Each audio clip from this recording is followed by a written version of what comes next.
Bugs crashing your pack's party? Whether they've got paws or sneakers, your pack deserves a home that's protected from pests. That's where Wondercide comes in. Plant-powered protection made with steam-distilled natural essential oils that actually work. It kills and repels fleas, ticks, mosquitoes, and ants without questionable ingredients or overpowering smells. Safe to use around kids and pets when used as directed. Lab-proven to work fast. And proudly made in the USA. We offer sprays for pets, people, homes, and yards. Plus, spot-on treatments, collars, and even shampoos. Whatever your pack needs, we've got it covered. Founded by a pet parent looking for a better way to protect her dog Luna, Wondercide's now protected over 21 million lives and counting. You might have even seen us on Shark Tank. Go to Wondercide.com and use code WONDER20 for 20% off your first order. That's WONDER20 at Wondercide.com. Wondercide. Protect your pack with plant-powered Wondercide today. You are now listening to the Someone's Favorite Productions podcast network. Hello there, and welcome back. What is this place? Disconnected. Disconnected. Disconnected. Disconnected. Disconnected. Disconnected. Disconnected. Disconnected. Disconnected. Disconnected. Disconnected. Disconnected. Disconnected. Disconnected. I'm starting to feel disconnected. You have reached a number that has been disconnected. Hello there, everyone. Welcome back to another live Thursday episode of Reconnected, here with somebody that I've been hearing a lot in my ears over the last few months, Mr. Bob McCully from the Split Your Head podcast. Bob, Hello. Thank you for hanging out. I went to clap. I'm like, wait, what? I don't normally go for the clap, but I don't know. This is genuinely an episode I've been anticipating for a while. Like, I truly enjoyed being on your show, and I really want more people to hear it. So I'm excited to share your wonderful voice with the masses tonight. Oh, thank you. I really appreciate that. Yeah, I'm here for the masses. So let's talk Blu-rays. We will be talking Blu-rays. We also got to talk about Split Your Head. We got to talk about some other stuff first. Obviously, it is 9/11, which is going to bring a dour note in itself. So got to bring that up real quick. Obviously, 9/11. Thanks, Bob.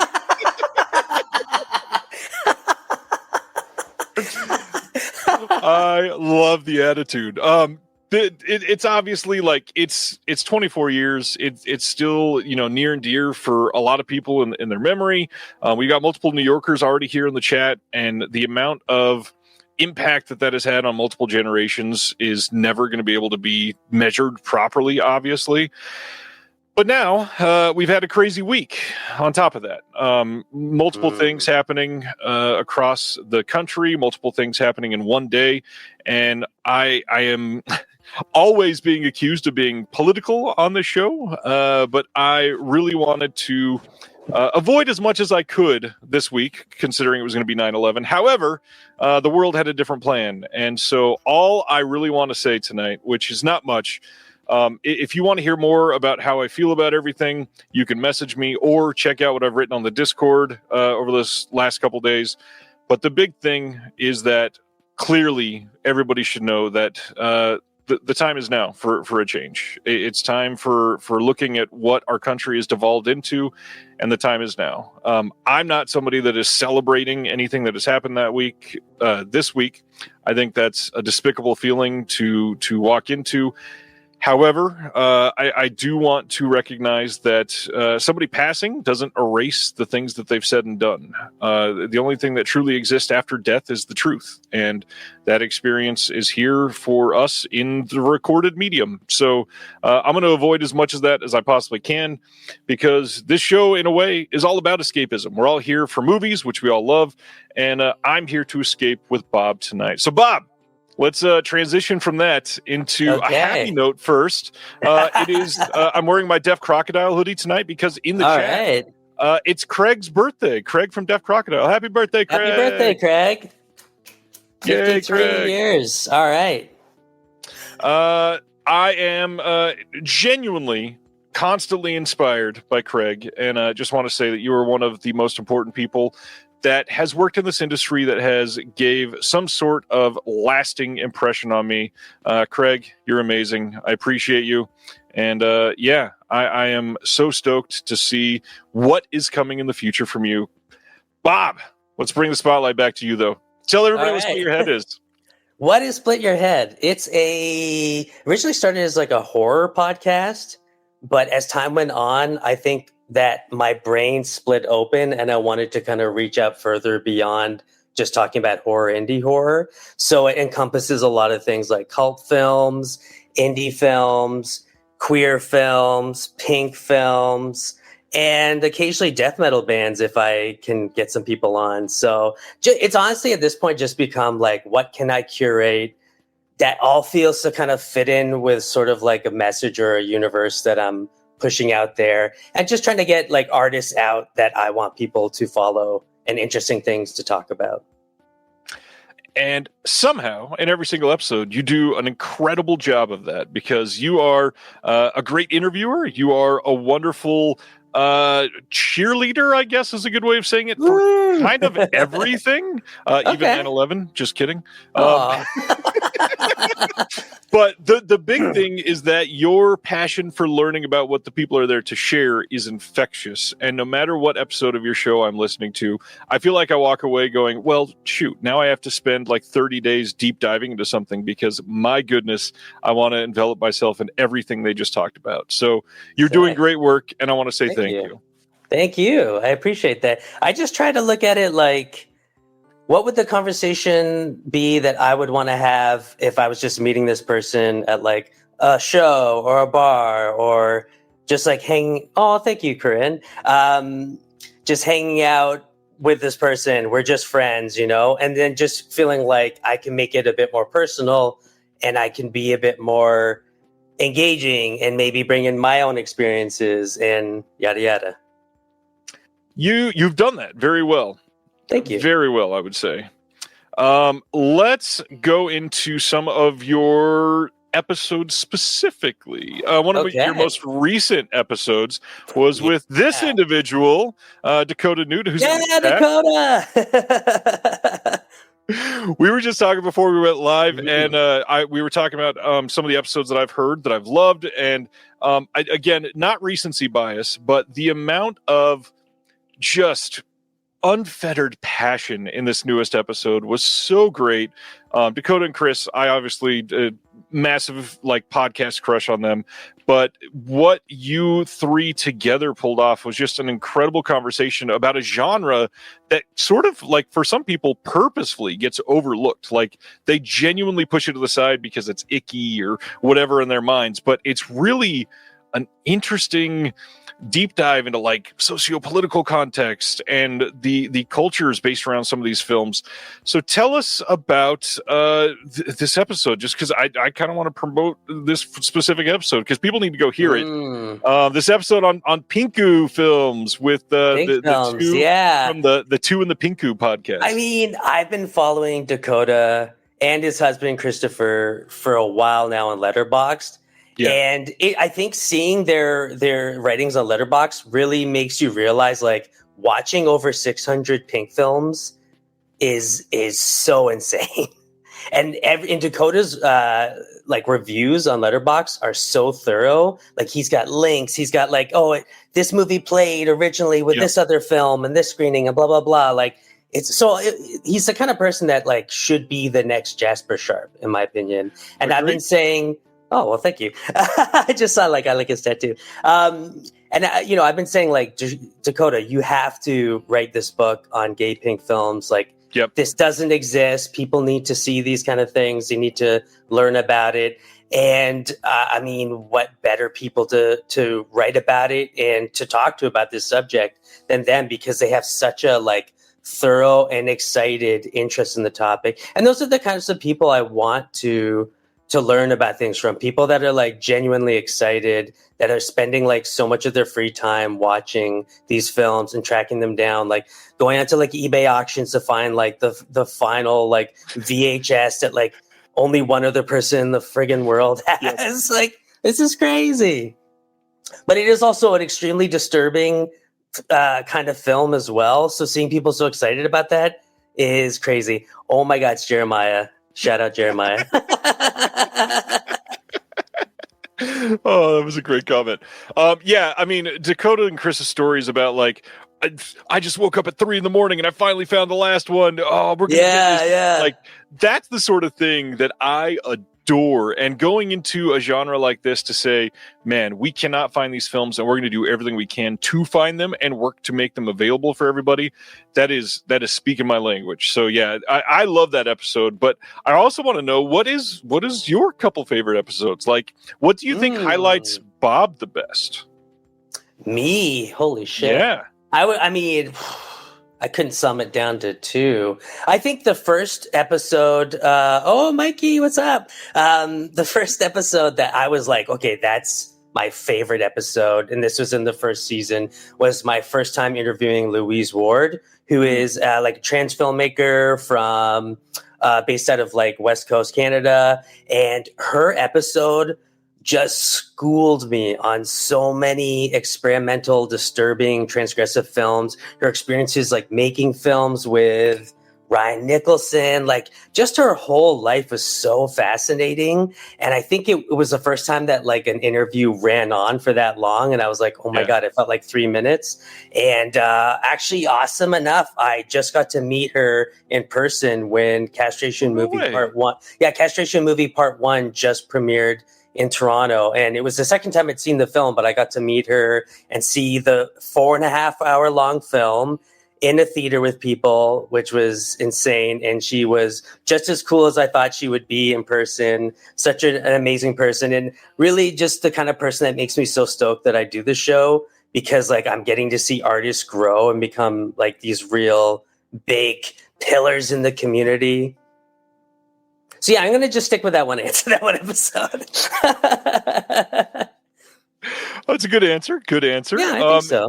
You have focused a lot on music, as you indicated. And not to like, hey, everybody go listen to me, because you hear me all the time, but I did an episode with Bob, and somehow we kind of devolved into the same. Like a lot of my episode is focused on music as well. So what place has music played in your life? I mean, it's been the main source of creativity for me since like literally 8 years old. Like I was like on the swing in the backyard, writing songs just by singing them. Like I've been making music all my life.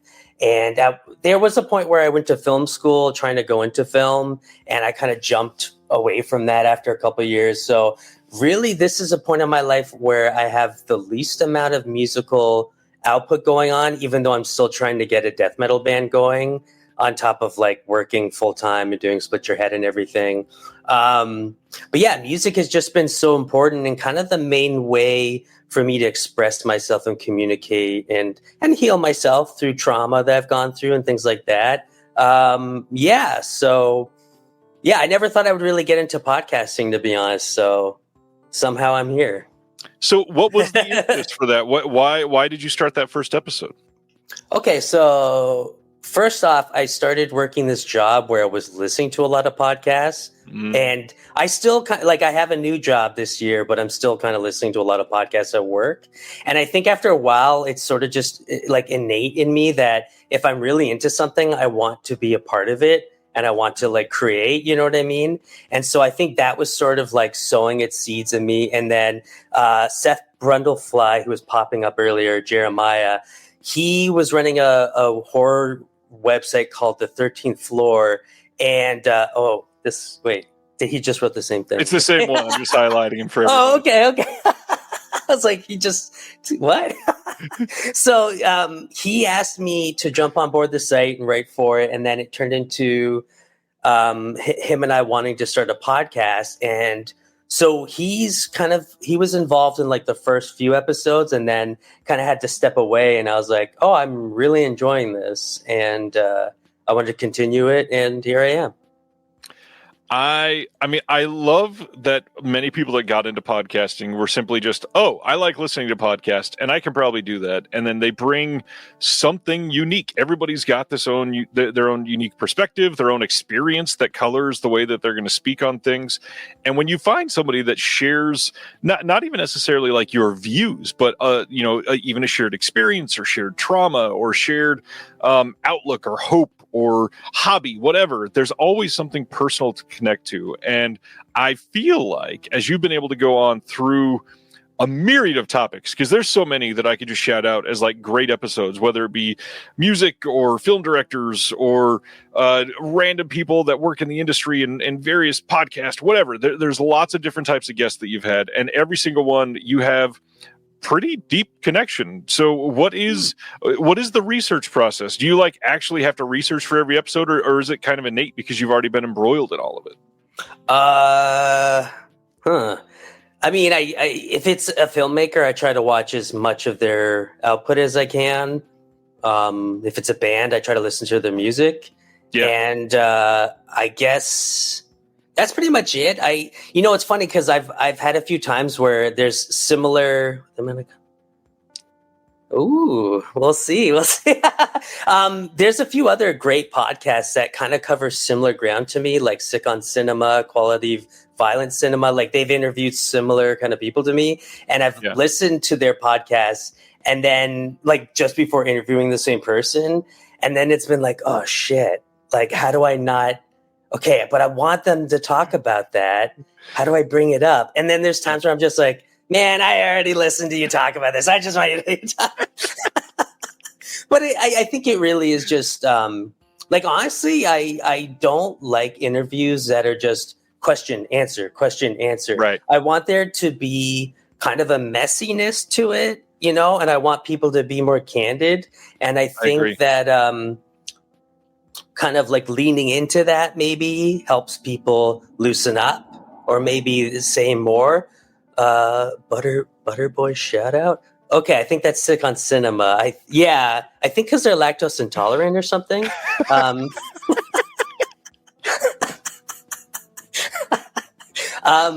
yeah, be fun.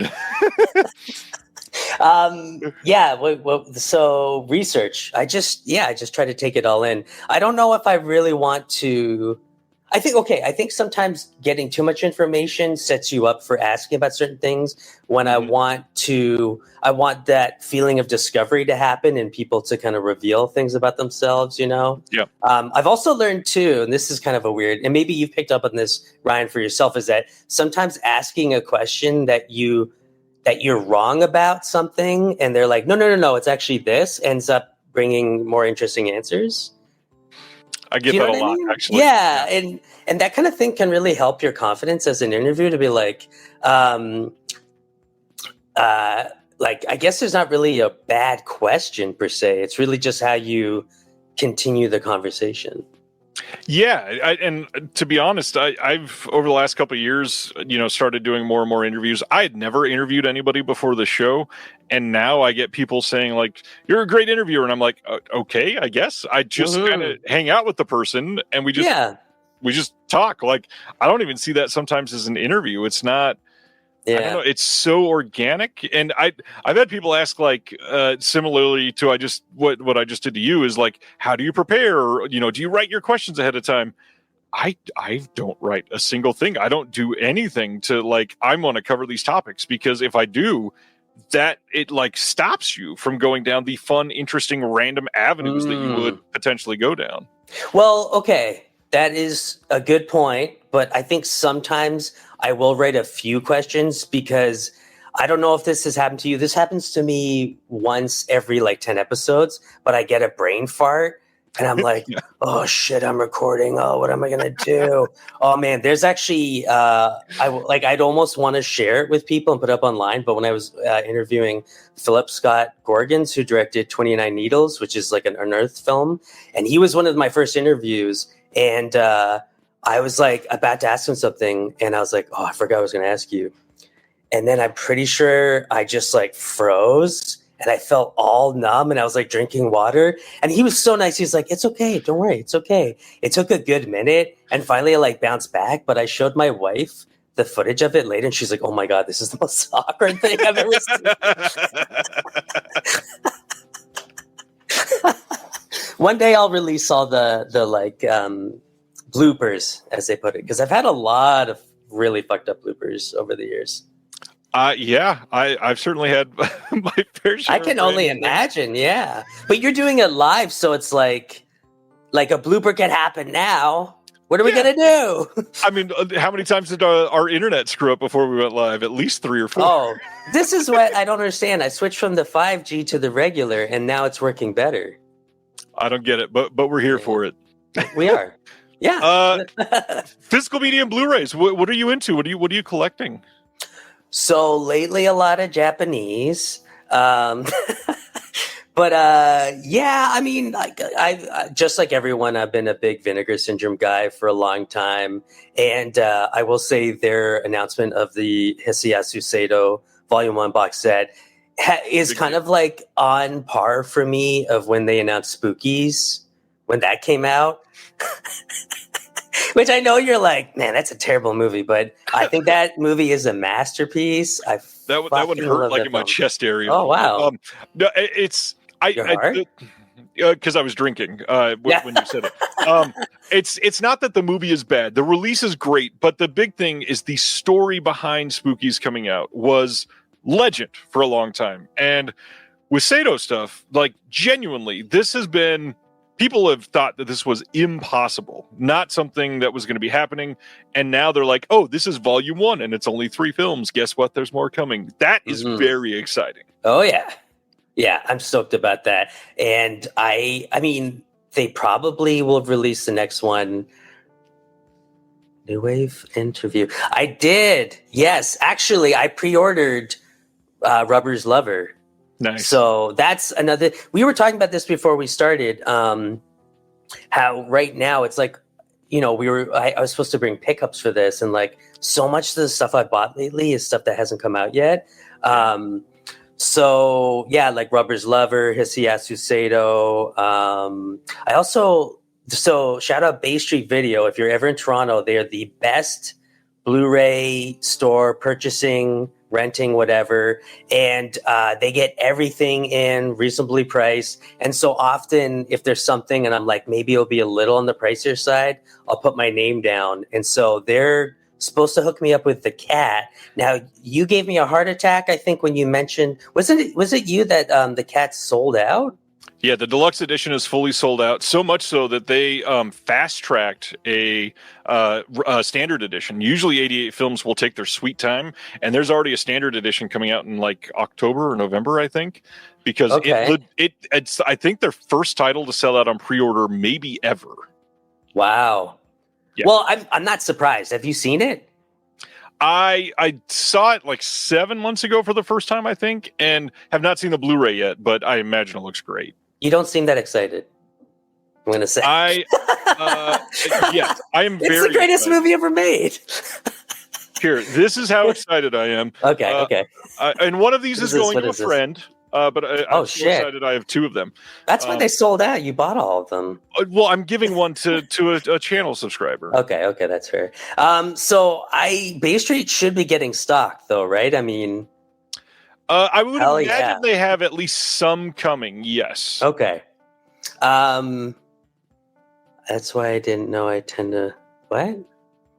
He was talking about... He asked a question, I answered him. I'm going to be highlighting comments all night, by the way. Oh, These are not necessarily for you. I thought these was like real time, like what people are trying to say to us. I am multitasking and doing about 5 things right now, including highlighting comments. I could never do this, Ryan. This is why you have. That's why I do a crappy little podcast, and you've got an empire. An empire? I wish. I don't even have 4,000 subs. Come on. I think I have 40 subs. Oh, sorry. Go ahead. All that to say, you got some pickups. Show everybody what do you... Oh, yeah. So the most recent things. Okay. So story about this. I saw the movie Drug War in the theaters earlier this year at the Paradise. Oh, it's reversed, I guess. Yeah. No, it's accurate. Oh, okay, sick. Have you seen this? Johnny Toe's I have Drug War? not. Is that Oh my is that a God. logo release? Yeah. It was like $14 on Amazon. I saw it in theaters at Paradise Cinema. They do Eastern Promises every month, which is like Asian curated films. And this blew me away. This is such a good like crime drama thriller. And I'm about to go visit my brother-in-law, and he loves films like that. So I was like, okay, I'm going to grab it. I'm going to force him to watch this. So Drug War, highly recommend it. Probably the best Johnny Toe I've seen so far. I really liked Heroic Trio, but everything else I've seen I haven't been crazy about. I praise too. Yeah. Johnny is not a slouch or anything. Okay, I need to see a lot more. I've only seen 3 films. Been on a big Brian Pollan kick. Like, holy shit, these movies rule. This, a friend showed it to me. I'd never even heard of it. And then quickly after that, I ordered both of these and not disappointed. His filmmaking is just unreal. Like, I'm a huge Olaf Ittenbach fan, and like he feels a little bit like an American Olaf Ittenbach to me. Ooh, I've not heard that comparison, but honestly, pretty apt. Hell yeah. Pretty apt. And as I was saying earlier, I've been pre-ordering a lot, so I don't have a lot of new pickups. But the other thing I want to highlight, because you mentioned you got a book recently, was I did get this a few weeks ago, and I already finished it. But this is an excellent book. Highly recommend this. It is at the top of my wish list. I'm getting it very, very soon, I think. So when I interviewed Dakota and Chris, Dakota mentioned this book when I asked them in the questionnaire, last great book you read. And I was like, damn right, I've been hearing great things about this. It talks about Louise Ward too, which is really cool that she made it in this book. And like, I'm not even a Wachowski sisters fan at all. Like, I don't like the Matrix film. That was like one of the best chapters. I know, I got hot takes like that. Like the Wachowskis chapter is super interesting. And it didn't make me want to watch their films that much, but I loved reading about it. Great book. Really, really good book. Highly recommend this. Corpses, Fools, and Monsters, about the history and future of transness in cinema. Yes, this has got great reviews. That one, and then the Mariah Gates book that just came out, the Her Cinema, I think it's called, or something like that. Very good. That one is great. Everybody needs to check that one out too. Cool. I love that you're like, look at these transgressive Brian Pollan films, and my first pickup is I've never seen Terms of Endearment. So here's no shit. Is it good? It's like a classic supposedly, but it's like. Who all is in this? I know there's big, like generic white people. Yeah, Jack Nicholson, John Lithgow, Jeff Daniels. It doesn't get wider than this, but I've been really, really itching to see this. I needed to, and it was on sale for like $10, so why not? That's those American prices, because we get to mention I'm from Canada, and I spend way more than you guys on Blu-rays. It's crazy. Well, funny enough, you say American prices. Look at what's at the bottom of the slip. That's not an American release. That's from the UK. Right. Okay. And another one that's from the UK. I've been meaning to see this all year.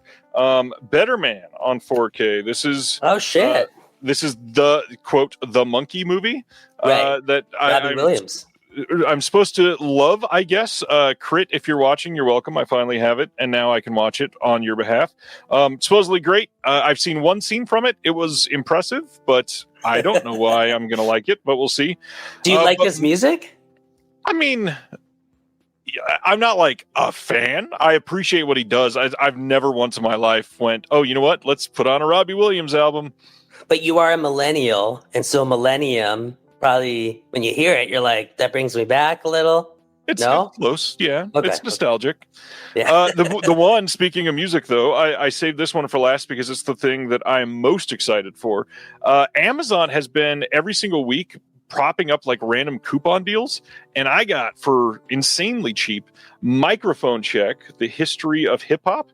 That looks good. Directed by Tariq Nasheed, which you recognize, and he's got.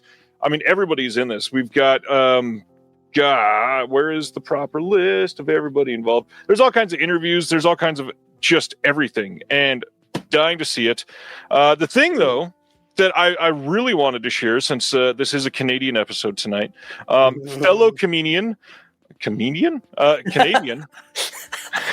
See, bloopers.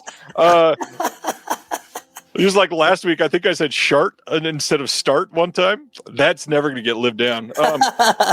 Robin Bougie, who is somebody that has been a writer for a long time, put all of their zines together in the Cinema Sewer line, and I got caught up with some of them. I love zines. I love so much about them, but they also started a music one. So here is Sonic Sewer Volume 1, and I am so eager to check this out. This is the kind of thing that really led to me like wanting to do a magazine and getting inspired for so much of that. So love stuff like this. I will have all of these at some point. I have to. I should send you, a friend of mine has been doing a zine called Film Fuckers. Brandon Lim, who I interviewed a while back. It's really good. I'm hoping to write something. I should see that. That does look really good. I'm hoping to write something in a future issue. But if I get a chance, I will. Bob, 5 bound a shot. He means give bound a shot. No, I should watch it. Go back to the Pollen. Those were both released by Saturn's Core. Yeah. OCN. Yeah, through OCN. Yeah. That sound. Film Fuckers is a great title for a zine. I'll get a bunch of them together and mail them to you. Sweet. I will do that. Amazing. I keep meaning to reach out again. The Physical Media Advocate was supposed to be in Bay Street Video, and they've just gone radio silent. So hopefully it will be soon. Okay. Well, I met one of the owners at Louise Ward's screening. Super nice guy named Brandon Whelan. So I'll harass him. I'll physically go in there when I get my copy of The Cat, and I'll say, "What the fuck?" Well, speaking of what the fuck have you been watching the last couple of weeks? Oh, yeah. What type of movies have you been into? Oh, shit. I should have bust on my Letterboxd. So I have been on a bit of a, as I mentioned earlier, Japanese kick. I showed my wife Mermaid Legend last week. She had never seen it. Watching it for the second time, I was like, oh, this is an incredible film. I have a feeling every time I watch it, I will love it even more. And then since the announcement of the Sato box set, I've been wanting to watch some more of his films I haven't seen before, because like they're usually only like 60, 70 minutes long. So they're easy to get through. So I watched Survey Map of a Paradise Lost on Monday. And then his very first film, which is Distorted Sense of Touch, which is incredible, super harsh and just nihilistic, but very punk rock. And it's for his first film, I'm like, wow, like this is amazing. But prior to that, more like normal films I've watched recently. I watched Eddington for the first time not too long ago, and actually really enjoyed that. For me, Ari Aster's kind of like hasn't fumbled yet. I've loved every film he's put out. I don't know if everyone agrees. I think the consensus is that most people don't like this new one as much, but I don't know. I thought it was a blast. I had a good time. I still haven't seen Beau is Afraid, so everything else I've enjoyed pretty immensely. Yeah, Beau is Afraid is kind of one of those movies that's like so long, so self-indulgent, so messed up that you kind of just have to, like, you kind of end up like applauding the warts in a way. Yeah. You know what I mean? Where you're like, man, he just went so into his own, like up his own ass, but into his own, down his own rabbit hole. Like, I don't know. You kind of have to be into that thing. You know, it might work for you, it might not, but I don't know. It's a big swing for sure. And I also watched Friendship, which was hilarious.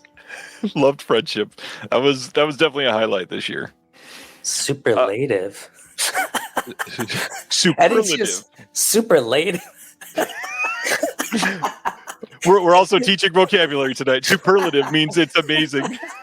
Oh, is it? Oh, okay. Yes. Oh, superlative. Thought it was bad. I was like, man, if you don't like the movie, just say it's bad. Like, what's superlative? Oh, this is going to be fun to hear in the podcast episode later. Yeah. Ooh, so on that note, are you going out to the theater much? Are you staying in for pretty much everything nowadays? What is your watching habit like? Yeah, I mean, I mostly watch stuff at home. I'm kind of at a point where I prefer renting new stuff. I don't know if it's come up before in conversation with how the state of like audiences can really ruin the experience. And with all these movies coming out that are like well over 2 hours, it kind of doesn't make me want to go to the theater. So like Eddington, I ended up renting Sinners, Canadian, not English. Hell yeah, eh? Yeah, but I did get to see Weapons in the theaters. Nice. That's a good theater movie. Like the experience of everybody feeling it. Yeah. Yeah, people were pretty respectful for that one. That was good. But other than that, I end up going to like a lot more rep cinema stuff these days, like seeing Louise Ward's castration movie at the Paradise. Like Toronto has a few really good theaters for stuff like that, where it's all just kind of like curated screenings and they play a lot of old movies and Weapons. Yeah. So yeah, I think that seems to be more theater going I do, and then I just at home, like I've got a 4K TV. So yeah, it's nice to just be at home and just like you can pause when you have to go pee and stuff like that. I can't argue with that. That is a very good point. I will admit my viewing habits this year have been very unnatural for me. I was primarily physical media, like not even primarily, like 100%. Like I might go to a couple movies a year in the theater until this last May. My kids are now 9 and 10, and I said, you know what? We've got 2 grandparents that live in the city, and I've been dying to like really keep up on the theater.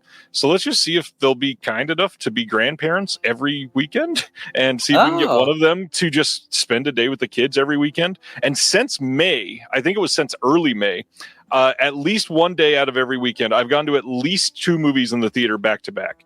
The most I've done so far is 5 in one day. You did 5 screenings in one day? I've done 8 with this guy, with the KB. We went and saw the whole Nightmare on Elm Street franchise in one day in the theater. Holy shit. Okay, I have to tell you this. Did I tell you about my 40th surprise birthday? No, but I think it was mentioned in an episode. Yeah, so my wife threw a surprise birthday for me last December because I turned 40 on December 27th. Basically, she rented out a theater and got them to play Nightmare on Elm Street 4, which is my favorite one. Nice. And so I had no idea. I thought we were going to go to Hamilton to visit her aunt. And all of a sudden, we're like walking to go get like, I don't know, like what's it called? Panettone to bring or something, right? And all of a sudden we like walk past the theater and she's like, oh, what's going on in here? And like pulls me in there and it's all my friends like surprise and all that. And yeah, we watched Nightmare on Elm Street 4 in the middle of the day and then went to a bar and it was the greatest day of my life. Amazing. That sounds so great. Oh, it's awesome. Yeah. What's your favorite of the Nightmare on Elm Streets? Oh, I mean, kind of basic, but Dream Warriors is probably up there for me. Oh, that's excellent. Yeah. It's probably my second. Incredible. Yeah. I mean, it is my favorite of like the major horror franchises, though. So they're all kind of special, and they just have so much more to say and have so much more substance to them, and so many more, I don't know, unique takes on the entire thing than like Halloween. I can take it or leave it. It's the first one's a classic. Second one is okay. Third one is pretty good, and then like 4 through 8, well, they're all right. My take is that Halloween is the weakest franchise, but maybe has the strongest first film. Okay. I would probably say that. Yeah. Brendan in the chat says he's doing a 24-hour horror marathon in a theater in Pennsylvania next month. 13 consecutive screenings. Jesus. That is crazy. So yeah, this last weekend on, I think it was Sunday. Went to the theater. We'll start with last Friday. Went and saw the new Conjuring movie. We went to the rare one night. My wife and I went to see The Conjuring together. I will say this. This is not a good movie, but if you like the Conjuring films, it's very entertaining. I was certainly entertained the entire time. I had a good time watching it. And then walking out, I went, you know what? That was a bad movie, but I'm glad I saw it. Definitely like the weakest possible ending they could have written for it. Sure. It is very, very lame. Don't understand why they went down that path at all. I don't want to spoil anything, obviously, but yeah, weak ending. It's pretty terrible. My wife had never seen This Is Spinal Tap, and the sequel's about to come out. So I went, well, you got to see This Is Spinal Tap. Hell yeah. I showed her that, and I laughed a lot, and she sat there quietly. So, Oh no! Oh no! Thanks, babe. But we're seeing the sequel Saturday morning, and I cannot wait. Yes, Jim, Conjuring 4 is infinitely better than Conjuring 3. Everything is. After Spinal Tap, Sunday came, and we saw, or technically I saw 4 films in the theater. The first 2 I watched with KB. KB came out, and we hung out for these first 2. The first one, Love Brooklyn. This is a fairly by the book love triangle story set in Brooklyn that is super indie. Just really great story. My big takeaway from this is sincerely how much they allowed the writing to just breathe. And a lot of modern filmmaking, because they're trying to keep up with the attention span of the idiots in row 3 in the theater, it like quick cuts on everything. They'll like make a snappy joke and then run away from it. This movie, very happy with like letting dialogue sit or allowing somebody to emotionally act. There's one scene in particular in like the bottom of a stairwell. Our main character is walking away from the camera, and he stops, and you see like his whole body slink for a second, and like deep breath, and then he makes a choice and continues to walk. And that sort of thing is very deliberate. Really love that they could take their time with this. And I gotta be honest, it felt very almost Sean Baker with how they did a lot of it. It was like methodical writing. It was something that is almost real time for the entire story. It's basically like a slice of somebody's life. You're just hanging out for a very specific set of time. But I love Brooklyn. Everybody should check it out. It is pretty damn well done. I truly enjoyed it. After that, we saw the movie Splitsville. Have you seen the trailer for Splitsville? No, never heard of it. So Splitsville is a entirely too complex film about a couple that is going on some sort of road trip, and on this like drive, they stop and they essentially decide to get divorced, or the wife decides, and the husband figure runs away from the car and runs all the way to his friend's house. And he goes to their friend's house and he's like, how are you guys so happy? And they basically say, well, we have an open marriage. And that leads to the husband that just left that other car having an affair with this individual from this open marriage. And then this is all in the trailer, so it's not really a spoiler, but the story just collapses from there. I think Splitsville is entertaining for sure, but it's one of those movies that had like 7 endings. They could have called cut at least 6 times before we got the final curtain. I will say it has a legendary comic scene that we've not had in years for anything like this. If you've not seen it yet, there is a very specific scene on a roller coaster that is by far probably my second favorite scene of the year. It is amazing. I thought you were going to say after the movie Fear. No, that's really funny. Oh, that's really funny. Anyways, yeah, it's decent. It's not like a bad movie necessarily, but man, overly written and way too many endings. They just did not know they wanted to finish that movie. But then I saw what was maybe my favorite of the weekend, which was a movie called The Threesome. This is about a gentleman that is at a bar hanging out with one of his friends. He sees a girl that he had the hots for before, and he goes to talk her up, and she's not interested. So he goes up to another girl, and through this weird sequence of events, the 3 of them, the 2 girls and him, go back to his house and have a threesome. And about 2 weeks later, he finds out both of the women are pregnant.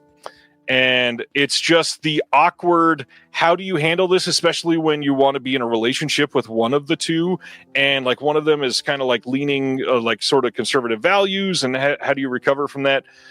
This one kind of similar to Love Brooklyn. It took its time with the pacing. I think it was pretty impeccably written. It was emotional in all the right ways, but also it peppered in like proper comedic timing, and with a movie like this that is so personal on such a level about having babies with two different women, it could have easily been like, oh, this is sort of very awkward and we shouldn't be laughing at a moment like this, but it worked very well. Truly love this one. And then, speaking of awkward, I ended the weekend on a movie called Lurker. This is I like know that one.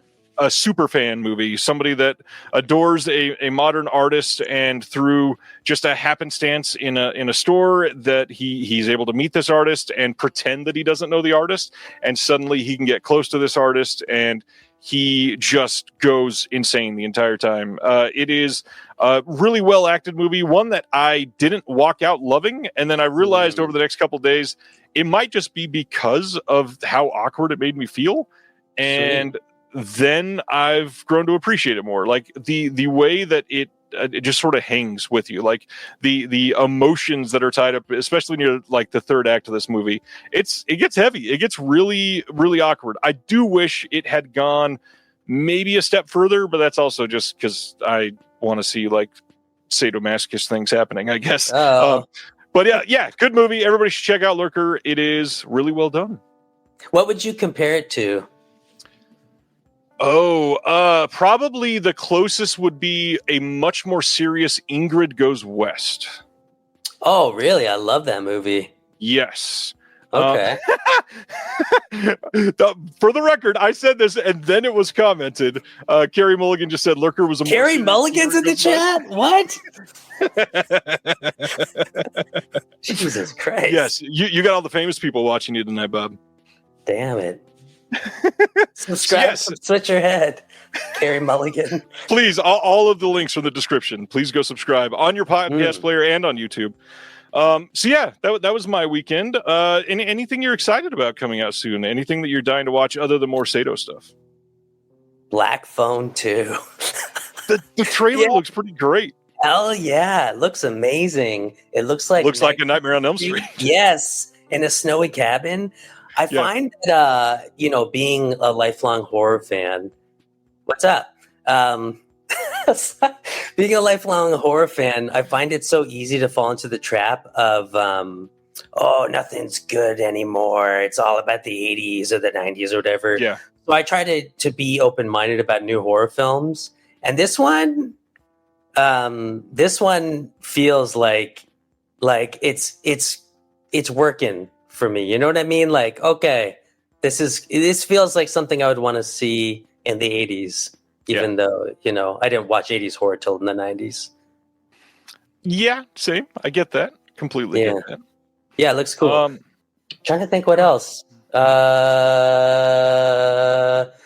don't know. I mean, October's coming up. I'm trying to see like what the Toronto cinemas are going to play for Halloween screenings and stuff.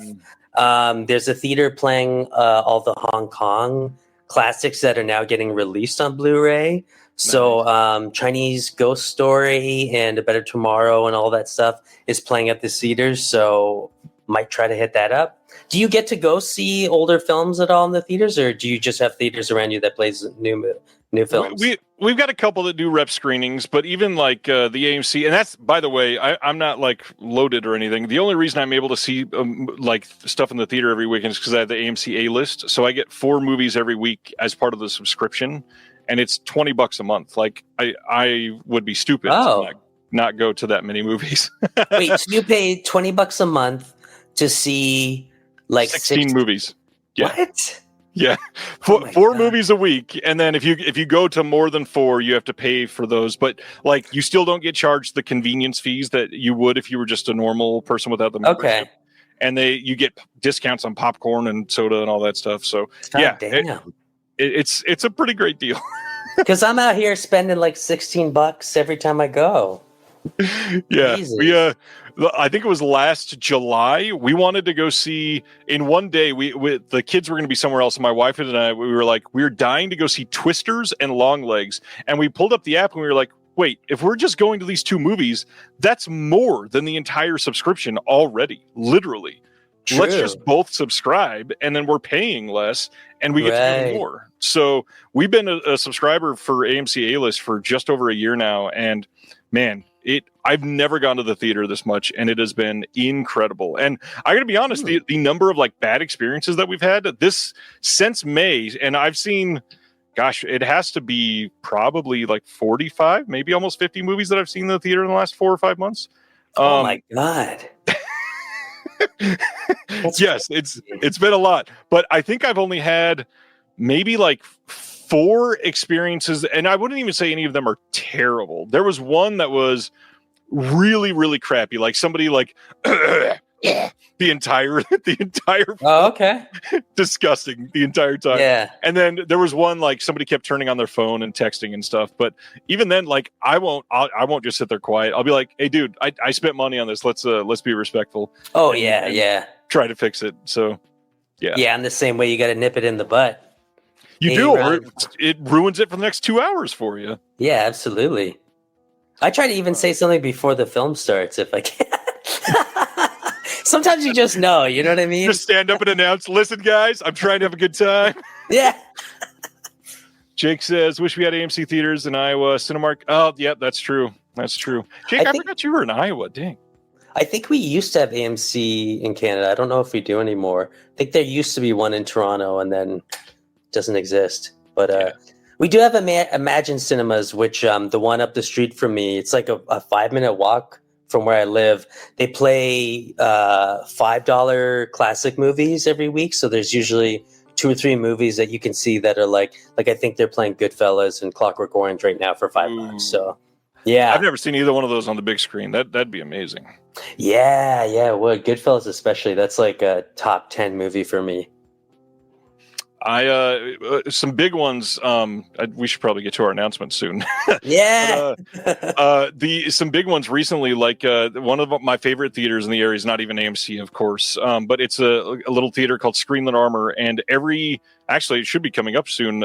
They usually do a Carpenter Fest every September, October, and they do a triple feature of John Carpenter stuff, and they don't tell you what they're screening until that night. It's a mystery of just 3 of his films.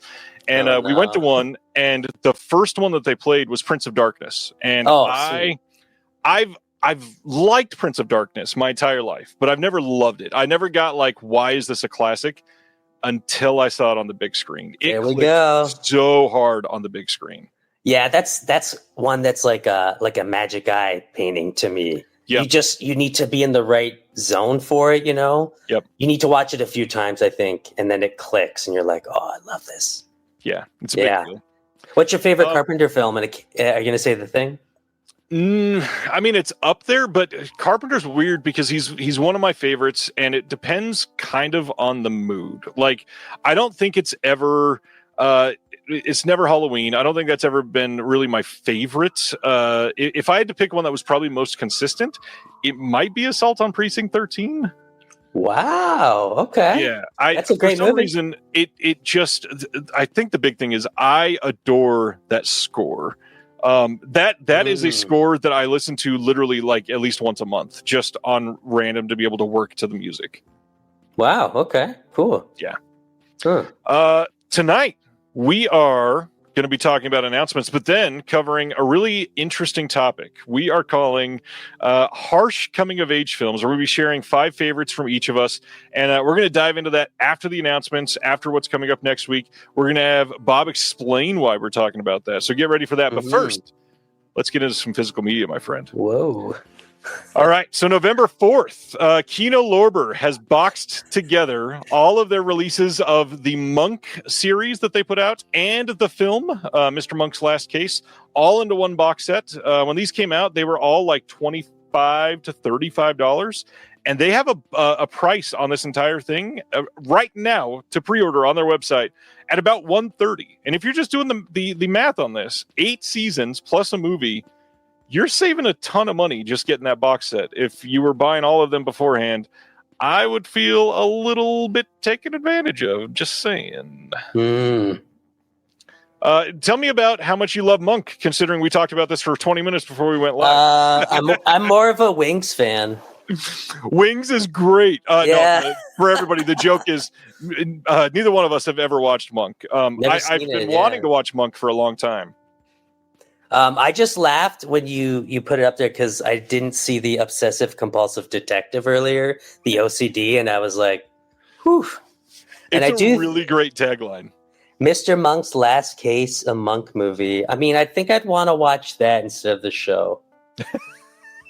To be fair. Supposedly it's pretty bad. It just released like 3 years ago when the show actually started in 2002. But watching it without any context at all, like having never seen the show, would be kind of strange, you know? It might be a fun experience. And just imagine somewhere Tony Shalhoub is like itching with his OCD. Or his detective. What? I don't know what I'm saying. How do you, Ryan? All right, let's go to our next one. Imprint announced the fourth of their 4K releases that they were peppering out throughout the week last week. November 26th, these are all coming out on the same day. They're putting out a 4K in Australia of Battle of Britain from 1969. I know literally nothing about this movie, but I do know that this release was restored by Imprint, and it is authored by Fidelity Emotion, which means this is going to look beautiful. We got a new commentary by Steve Mitchell and Stephen J. Rubin on here. There is going to be more new special features that they're announcing later. There's also the Battle for the Battle of Britain from 1969. That's a documentary, some other archival extras, and then a whole second Blu-ray disc with some other new extras, a new documentary by Simon Lewis, new interview with Sheldon Hall, new feature documentary, including interviews with the original production crew. And this also has a 100-page hardback book. Have you gotten anything from Imprint? Yeah.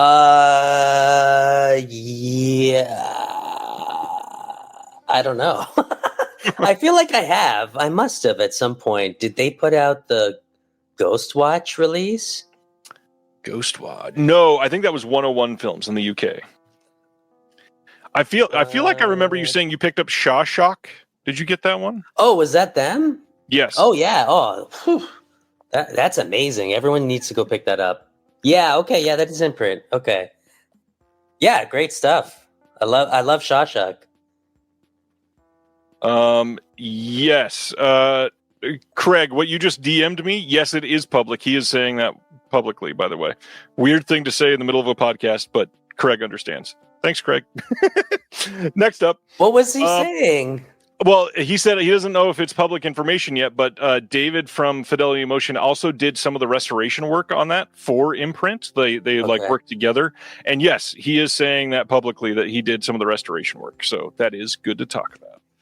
I thought he was asking about me. No, like, Craig and I genuinely appreciate the authoring and encoding work done by Fidelity Emotion because it can make an okay release really shine just because he knows how to properly put it on the disc. Huh, sweet.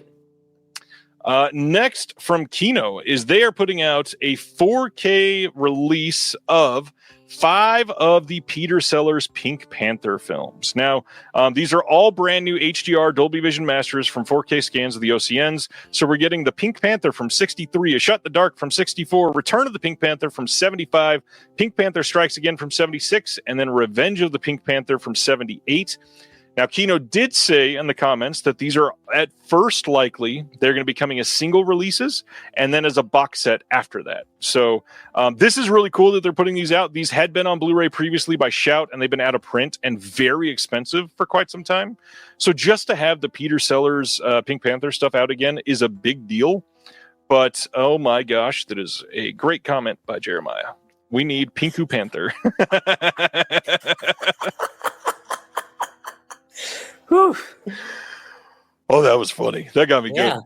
Are you a Pink Panther guy or a Peter Sellers guy? Do you know anything about those? So I've never seen Pink Panther. I've never seen any of them. I've only seen one Peter Sellers film. I guess other than Dr. Strangelove, right? He's in that? He is, I believe. Okay. I've not seen Dr. Strangelove in a long time. I've seen The Party, which is not good. It has not aged very well at all. Are you familiar with this film? Nope. Okay, so he does brownface in it, and there's like a lot of assaulty kind of moments, and it's a comedy. Sounds hilarious. My wife's accountant at the time was like, "Oh, you're an actor? You should watch this movie. It's really good." we rented it. We're like, what? That's really funny. Yeah, I'm not making this up. My wife's accountant said to watch this brownface movie is a fun story. Yeah. She doesn't go to them anymore, so. All right. It took a second for that to land in my mind. It was like he recommended a movie and I had to fire him. I don't know. No. He quit the business. I think he went into politics or something. Good Lord. This story is just writing itself. Yeah. Never mind. Next up, September 23rd, Universal is putting out Law & Order Special Victims Unit Season 26 out on Blu-ray. Season 25 is the first one of these they did on Blu-ray. I am very interested to see that they're actually continuing this, which means the first one that they did must have done pretty well. But also, you have 24 seasons prior to this. Why don't you put those out on HD as well? See, I read it said 26 season. I was like, damn, this has 26 seasons in this one Blu-ray? That's insane. That would be pricey. I was feeling like, wow, you guys get a win. You know, like the fans of Law and Order Special Victims Unit. Nope, this is just one season.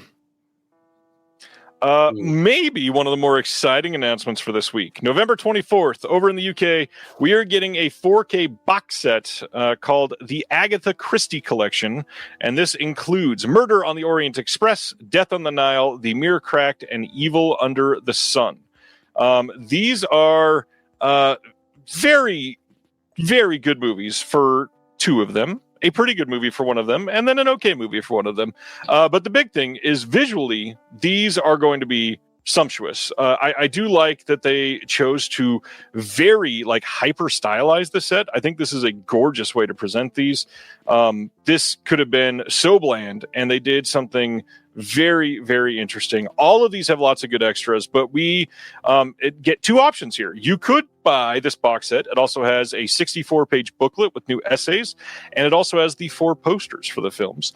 Or you can buy the individual releases. So we've got Murder on the Orient Express. This is coming on 4K and Blu-ray on the same day. This has a new interview with Jacqueline Bisset, and then all kinds of archival extras that are coming on this. And this absolutely will be the exact same 4K scan that Kino just released of this film. But I believe the rest of these have not been on 4K anywhere else yet. And so my guess, if you're in the US, you may want to listen to this part. I would bet that these are going to be coming to Kino sometime in the next 2 years. These last 3. That's just my guess. They're probably going to be pretty cheap. And when you look at this release right now, I won't say it's super expensive or super cheap. It's fairly priced, I would say. But if you go look on Orbit or Diabolic DVD, this is going for $106 US. And the new Kino 4Ks, when they come out, they're about $27. So if you think about it, that's at least close to buying 4 new ones. I like the packaging. I also like this title of the video essay. Yes, Sparkling Homicide, new visual essay by David Cairns. Spaghetti in the chat is saying, are 2 on Kino 4K already? I may be forgetting one. If that's the case, let me know. I can only think of Murder on the Orient Express. So that's Death on the Nile. And then we, of course, got The Mirror Cracked. This one has a new introduction for Miss Marple, and that is just a featurette. And then all kinds of archival extras from the previous Blu-rays. And then finally, we've got Evil Under the Sun. This has a new interview with Emily Hone, and then new Excessive Creatures visual essay by David Cairns. So all of these, you could get single releases or the box set all on November 24th in the UK from Studio Canal. But most likely, you're going to be able to get them from Kino eventually here in the US if you would like to wait. Spaghetti says he thinks Death on the Nile is 4K as well. That could be. I may be misremembering. Thanks, Blake. Next up, House on Eden. This is coming on Blu-ray on November 18th here in the US from Shudder. This is a brand new film from 2025 that is... If you are perpetually online, like many of us, you may have seen Chris Collins on YouTube or Instagram Reels. She's huge on TikTok. Her and her friend Selena Myers made this film, and I believe Jason Christopher Meyer is Chris's husband or friend or something like that. But yeah, they made this found footage horror film, and I got to be honest, it's not that bad. Saw it in theaters this summer as one of the other 50 movies that I saw in the theater. And it was, for a first film that Chris Collins directed, who she's only been a YouTube creator before this. She's never directed a film. This was the first one. It was pretty competent. That being said, it's found footage, and I know a lot of people hate found footage. How about you? Not me. I didn't know you were going to ask me. I just jumped right in. Good choice. I mean, I kind of love all strains of horror, and I love found footage. What would you compare this to, though, if you could? Oh, this, let's see. Overall tone, maybe The Last Exorcist. Oh, I don't think I saw that one. That is, I think her name is Ashley Bell is the star of that one. And she's like a contortionist, and she is possessed. And there is a reverend who has been faking it for a while that is coming to prove that his exorcisms are faked. But then this last one turns out to be very real. And it's pretty damn good. That being said, it doesn't really get super intense until the last act. And this movie is very similar. It feels like a lot of lead into a pretty great last act. This one, the climax is really only like the last 8 minutes. So it does feel a little like, oh man, this is a lot of lead up to just a little bit of scares. But it's just very well made throughout the entire time. So, did you see The Outwaters? Not yet. I wanted to see that. Okay. Yeah. Would love to know what you think of that one. That one's like a very unique found footage horror film that came out. I plan to watch it. I believe I've got it. It came out through OCN, right? I think so. That sounds about right. Yes. And Blake wanted to shout out that Death on the Nile is only on Blu-ray, not on 4K. So thanks, Blake. And then Daddy Deathbone says Bob McCully is the GOAT. Anthony Leroy. He actually made a fantastic found footage horror film called Bum. And nice. I don't know if he's got it on YouTube yet. It's 40 minutes long. Incredible. As awkward as this sentence is going to sound, I am owning it before I even say it. Hey, Daddy, you want to send me that link? I'll watch it. Yeah. Anthony, send it to him. Or I can send it to you. Thanks for pirating his movie in front of him. No, it's all good. It's all good. I tease, of course. Movies are meant to be shown, right? Yes, they are. And so are TV shows. And speaking of TV shows, October 14th, Warner Brothers is releasing Curb Your Enthusiasm as a complete series Blu-ray set. And this cover blown up on the screen like this looks really weird, like he is trying to escape from a giant jar.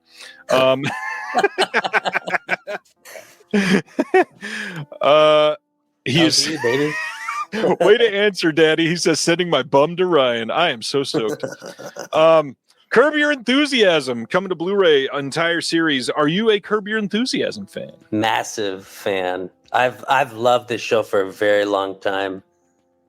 It's a very good. Okay. Yeah, huge fan. I've been watching it since like the mid 2000s, I guess. Like I think I got into around season 3 or 4.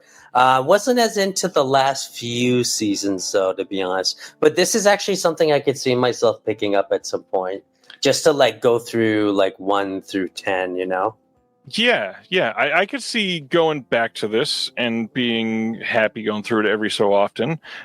Reggie is asking what the pricing on this is, and I just went while I saw your chat and found on the Moviezing website, the retail price is $130, which means coming up on Amazon, it'll probably be about $115, $110, I'm guessing. Usually it's a little cheaper on release over on Amazon. So, yeah, a little better. Can you read that comment on there, Ryan? Which what? Michael J. Fox is about to be Michael J. Fucked up. That's great. That was a good episode. That is for sure. Curb only had 1 mediocre season, but I think the worst episode was in the last, says Carrie Mulligan. I don't even remember it, to tell you the truth. Yeah. I got to be honest, I'm due for a rewatch of the entire thing. Yeah. All right. That is Curb. They are not up next, so I'll just go to this one. November 17th, there's a 4K and Blu-ray coming in the UK from Studio Canal of Murder in the First. I have never seen this movie. Have you seen this? Never heard of it, but it looks interesting. So Christian Slater and Kevin Bacon and Gary Oldman starring in this one. And it says, after being imprisoned in Alcatraz for petty theft, Henry Young, played by Kevin Bacon, leads a failed escape attempt from the infamous prison. As punishment for the doomed getaway, prison warden Milton Glenn, played by Gary Oldman, places Young in solitary confinement for 3 years. When Young is finally released from his tortuous ordeal, now a completely broken man, he kills an inmate and is charged with murder in the first degree.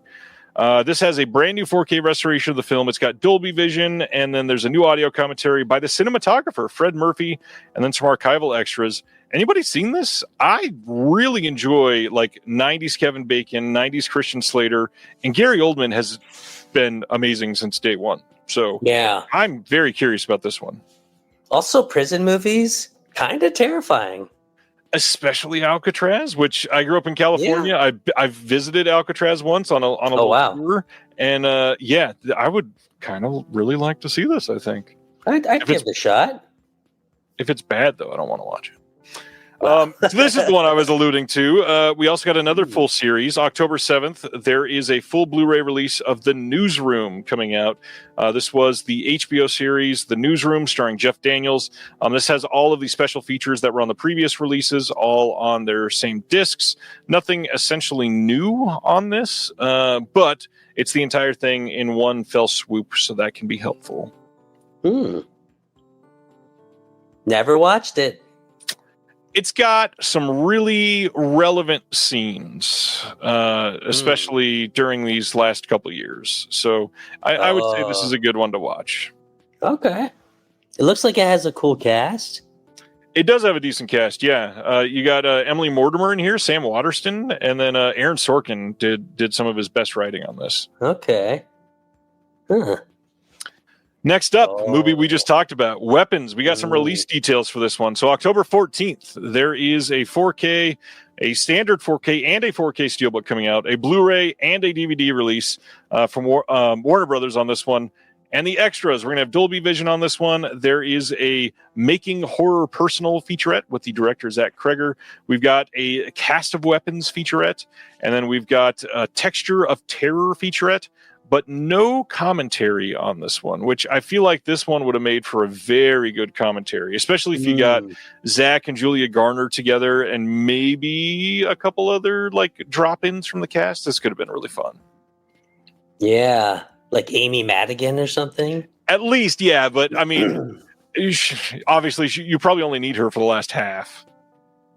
I guess, yeah. Or please tell me what was your character doing in this scene, even though she is not going to be seen for another 48 minutes. Well, but I mean, you're not going to watch it for the first time with the commentary, right? So she could be like, I don't know, chime in or something. Just have her react to the entire film. That's the commentary, just her watching it. For those that haven't bought it yet, the U.S. Steelbook of this has been sold out since like 3 days after this came out in the theaters. Genuinely has not been able to be purchased since then. It's been crazy. However, the UK Steelbook is identical. The only thing is that you won't get the digital code, but you can pick that up on US retailers like Orbit and Brother Belial. It's, I believe, on both sides still available to be pre-ordered. I loved this movie. This is, I think I have it listed right now as my number 3 film of the year, or maybe even number 2 so far. So yeah, love this one. Yeah, probably be in my like top 5, but I don't think I've discovered my number 1 yet. Ooh, what else is jockeying for it right now? I have no idea. I feel like I've seen a lot of number 2s, you know, like Sinners was great. I really love The Ugly Stepdaughter, the Shudder film. That's a good movie. Yeah. That one's my number 5. I love that one. Eddington would be up there. Yeah, I don't know. I just haven't seen that film that's like bowled me over, like The Substance or Poor Things or something. You know, like those are my last 2 number 1 films in a row. Yeah. Very nice. All right, so that is Weapons. Next up, Message in a Bottle from 2024 is getting a 4K release from Mercury Studios on October 10th. This is a stage musical that is on the music of Sting and the Police. I know nothing about this, so I won't say very much other than, hey, Bob, are you into musicals? Because I don't think I've heard you talk about musicals very much. And being a musical can be very hit or miss with musicals. Wait, so this is... it sounds like it's people dancing to the music. Yes. I think I could be okay with that. I'm not really into musicals, especially in film form. Oh, true. I'll definitely watch that one, Couch Odyssey. Or Frankenstein, probably not. Sorry. I mean, I might watch it, but I'm just... Pan's Labyrinth for me is a masterpiece, and I haven't been able to get too into anything else by Del Toro. Maybe slight spoilers. Pan's Labyrinth was the sixth one on our topic tonight that I was going to bring up. So it's not in the five that I was going to talk about, but it was literally like the one below that. Great idea. Yeah, great topic. Great suggestion. You could. I'm sure you could add it in there. Yeah. Pat your own self on the back there. Way to go, Bob. Way to go.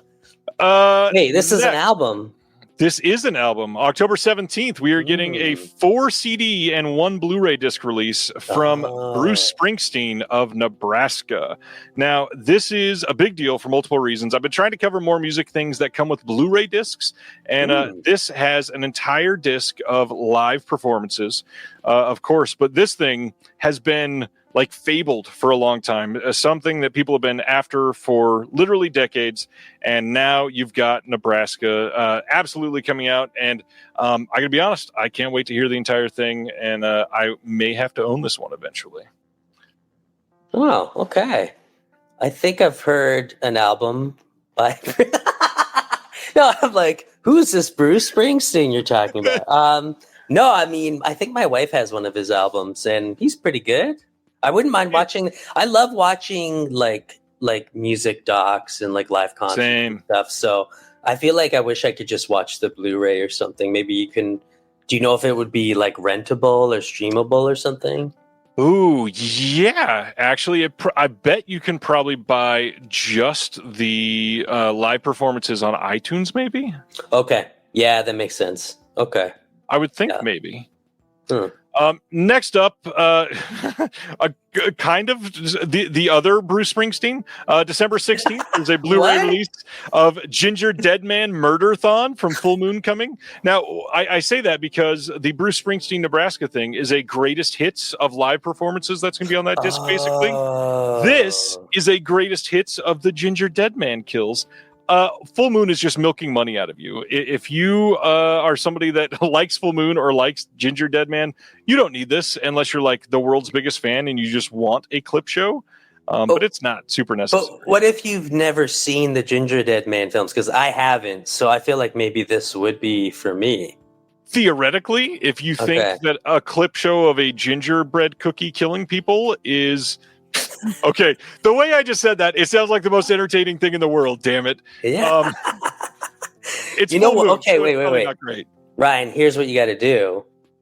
Nebraska is the soundtrack. You put the Murder-thon as the visual. You turn the sound off on the Murder-thon. Think about it. If somebody syncs up the entire album of Nebraska to Ginger Deadman Murder-thon, that might just be the greatest piece of art ever created now. Well, I'm an artiste, so get ready. Next up, with the most non-existent cover ever, there is a 4K Steelbook release coming of One Flew Over the Cuckoo's Nest. Now, there is no confirmation if there will be a standard release of this coming. And just an FYI, for those of you watching this on YouTube or live or whenever, this Steelbook is pure black with the logo of the film on the cover. That's not the final design. Warner Brothers simply wants your money before they reveal the art, which to me seems really counterintuitive or anti-consumer. People are buying this just, hey, it's going to sell out, I may as well buy it now, without even knowing what they're buying is going to look like. Well, Ryan, I gotta ask, because you always know these things, what is the chances that they'll end up putting AI art as the final artwork? For Warner Brothers, I would say the chances are about 3%. Okay, that's good. I would say very, very low. Okay. I if it was Universal, which we're going to be talking about in just a minute because it's atrocious, it would be something that I would say, probably about 85%.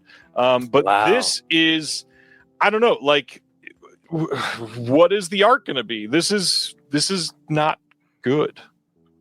Okay, so what if they just flip the colors? I mean, white with black lettering could work. I feel like I have an old DVD of this that's like almost that. Do you know what I'm talking about? I think so, but there will be a design. This is not final, so it's not just going to be the logo. Oh God, I forgot all about Blazing Saddles. Did you see the steelbook for Blazing Saddles? No. Okay, I got to bring that up in another tab and show you. So we can If you get a posted live it, I might have reaction. seen it, but yeah, let's. Well, yes, but it was like 16 months ago. Mm. So Blazing Saddles 4K steelbook. When you hear about the movie Blazing Saddles, what like iconic imagery comes to mind? Like the main character. Okay, so Wait, that what would do you- make what do you mean? that would make sense. Yeah. Could you imagine a day that they just said, you know what? Let's just go with its namesake and light a saddle on fire. What? This is the actual steelbook cover for Blazing Saddles, and it's Okay, Ryan, if you didn't tell me that was a saddle on fire, I probably need a minute to be like, what am I looking at?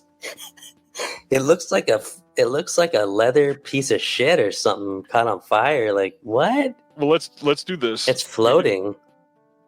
I mean, it is a saddle, but like, it's literally a saddle on fire. Well, because you never see saddles as just a saddle. It's always on a horse, right? Right. And it's AI too. Jesus Christ! Wait, wasn't? I mean, we're assuming it's AI. The fire is obviously really poorly done on here. I mean, there's like, let me see if I can zoom in more. There's like no detail in that fire. It's also not really covering much of the front part. No, I don't know, man. Thankfully, the front of the saddle is only on fire on the right side behind it. I don't understand why companies do this because, like, there's so many amazing artists. Are they really that expensive? Like, what's going on? No. I mean, I guess it's like a whole can of worms opening that up. I'm sure, right? Like, yeah. Ronnie says the One Flew Over the Cuckoo's Nest cover art. There's just going to be a bird literally flying over a nest. Could be. Oh, okay. Could be. I really like Jake's comment. More like AI Zing saddles. Oh no. Terry says maybe we get Jack Nicholson flying over a bird's nest. That'd be pretty funny. I got to be honest. Connor said the same thing. Yeah, so many bad covers. Let's get into more of them because there's about to be a couple that are really, really bad. But anyways, more details on One Flew Over the Cuckoo's Nest. This is rumored to be coming on December 17th. We don't even have a release date yet, but they're actually out there getting people's money for this. And you don't know what it looks like and don't know when it's coming, but please pay us. That's wild. Yeah. Huh. Is this the first time it's been out on 4K? Or the first time it's coming out on 4K? Yes. Ah, okay, interesting. Huh. So it is highly coveted. It's one that people are going to want, people are going to be excited about, but it's, I don't know. It's a bad way to go about it, I think. A good way to go about it, though, is this release of a movie that I loved. November 3rd, there's an Ultimate Collector's Edition over in the UK coming of The Wild Robot. This is a 4K steelbook in a hardbox case. This will be limited to 3,000 worldwide, and I loved this movie. Did you see this one? No, I don't know if I even heard of it. The Wild Robot. It is an animated movie that came out talking about it's like a post-apocalyptic animated movie. Oh, okay. And it's pretty dang good. I enjoyed it. Everybody should check it out if you've not seen it. That being said, you probably shouldn't buy this release as your first foray into the film because it's like $60. Don't spend that much. Jesus. They went all out. There's like a poster. There's some postcards or something, and Double-sided poster, multiple art cards, and an individually numbered hardbox release. Damn, where's the mouse pad? That's over at Celluloid Dreams. Celluloid Dreams. Okay. They did the mouse pad for their first release, and it literally, like, they still get rid of it on sale. Oh. Brendan says TerraVision literally just did that. Yes, that is true, and it's really funny that you bring that up. However, there's a big difference. It's $15, and it's not just like an entire. It's horror. It's at least focused on horror, but the whole point is you kind of pick it up as part of this. But anyways, I get what you're saying, and that's really funny. Thanks, Brendan. In my interview with New Wave Video recently, they revealed that their fourth title will be Noriko's Dinner Table. This is essentially a companion piece to Suicide Club from Shion Sono. This is like it's not necessarily a prequel. Well, it's kind of like a prequel and postquel. Is that the word? It's like a prequel and a sequel at the same time because it bookends it, sort of. Oh, okay. It's like the sandwich. It like the bun. It's the breads and Suicide Club is the sandwich. That's there we go. Not a tasty sandwich. But yeah, this should be coming sometime in the new year, and looking forward to that. Cool. Now, on to the most atrocious art that has come out this year. And what's funny is I had already showed this art on the German release just to talk about how bad the art was a couple months ago. And I got a comment that said, if you look in the bottom, it says the art is to be confirmed. Well, they have confirmed it. Universal is releasing this atrocious either AI or Photoshop job of Casino. And first of all, that is supposed to be Sharon Stone on the right. That looks like Beyonce fell into a vat of mayo, and it's not good. She just looks really surprised, like what? So surprised her head stretched. Oh, that too, yeah. yeah. It's, you know what? It's okay. Like if this was real, maybe it could work. Maybe you don't need all this like rainbow stuff around the lens flares, you know? You know what's hilarious? I like the Vegas lens flare in the background. If that would have been the entire cover and it wouldn't have had the three people and it would have just been the colors with Vegas on the bottom like this. Oh, I was hiding it with the comment. So Vegas is at the bottom of the steelbook.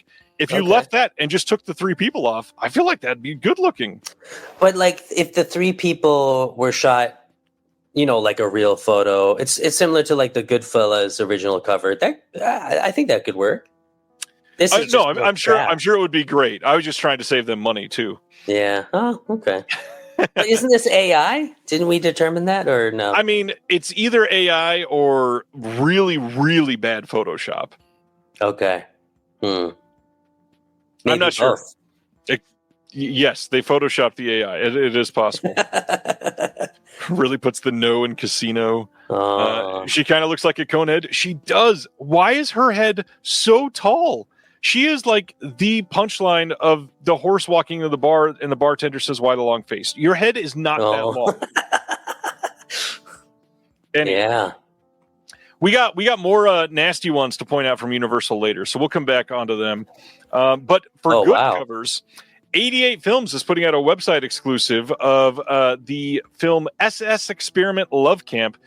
This is coming out on 4K over in the UK and the US. This is coming out on October 27th. You can only buy this on their website. And this is a hardbox release with the original Video Nasty cover art. Now, when this title was first announced, everybody was up in arms. Oh, they can't release the original art. Well, look at it. They did. And they're trying to get you because it is the only one that will be a website exclusive. So now you can go buy it from them. It's a crazy cover. Obviously, the black circles are not there on the cover, but YouTube does not like nipples. So here we are. Have you seen this? I have not seen this. This will be my first time when this comes out. Oh, you're going to get it? Okay. I'm kind of into the Video Nasty stuff, so I definitely want to see it. Sure. I really want to get the Elsa 4K. It's 4K, right? Yeah. From Kino? Yep. Okay. I need that, but I've never seen this one. I don't know. Maybe I'll get it. I love this artwork. That first Ilsa 4K is in October, and the second one is coming in November. That quickly. I thought they were going to do a box set. They will, just like the Pink Panther ones we just talked about. They're doing all 4, and then they're going to bundle them all together after that. I don't like that. I want all of them right away. Anyways. Daddy Deathbone says, I did not see this one. Looks great. Oh.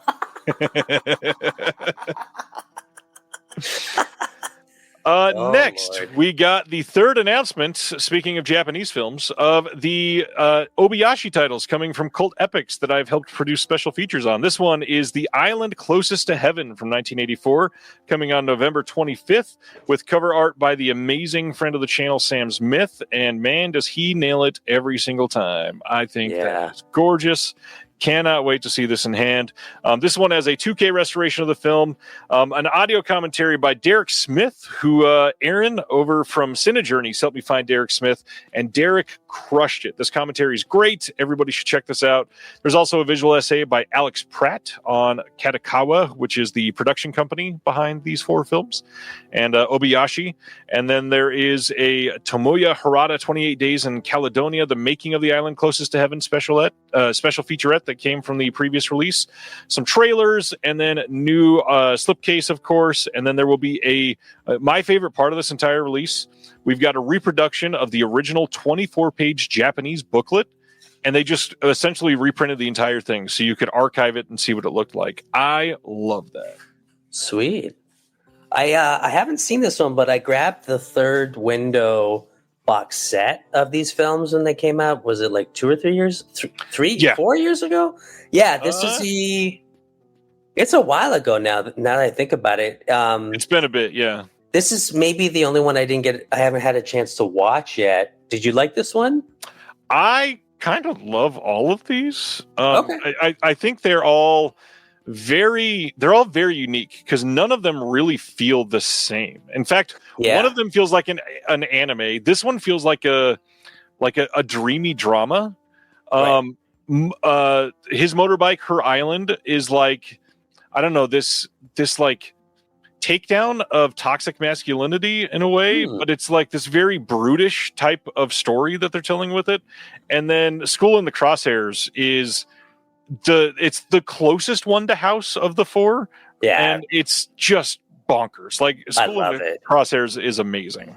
It's kind of almost like political.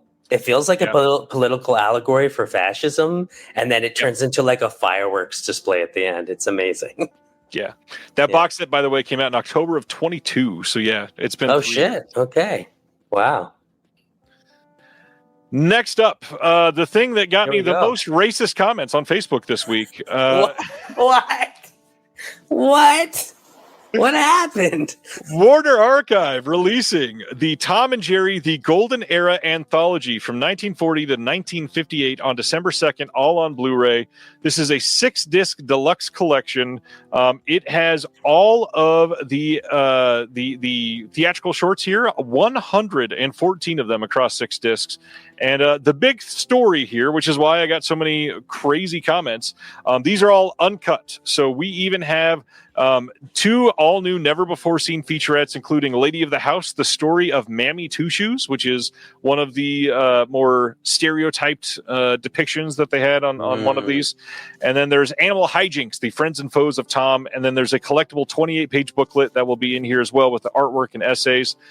This is an incredible looking release, but my God, the amount of people in the comments demanding that the blackface be visible in this release, or please tell me this will not be woke like all of the other terrible releases in the last 30 years is atrocious.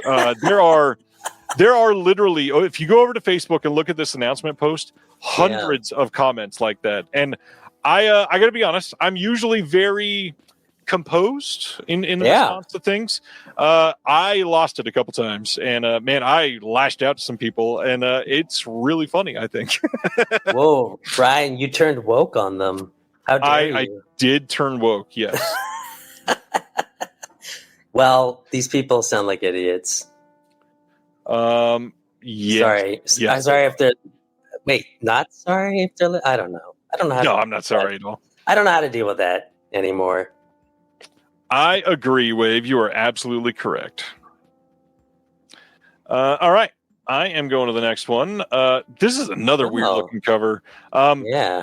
Fifth Season, which is one of the production companies that works with Apple TV, they are releasing a Blu-ray of The Morning Show, seasons 1 and 2. This is coming on November 11th. And I don't think there are any extras here. I can't find anywhere that is showing any extras on here. And this is 20 episodes of TV, which I'm glad that they're getting a physical media release, especially when it's been on Apple TV. And those are kind of hard to come by. However, this thing right now is going for $100. And $100 for 20 episodes, when we just talked about Curb Your Enthusiasm, is $130 at retail. There's a big difference there.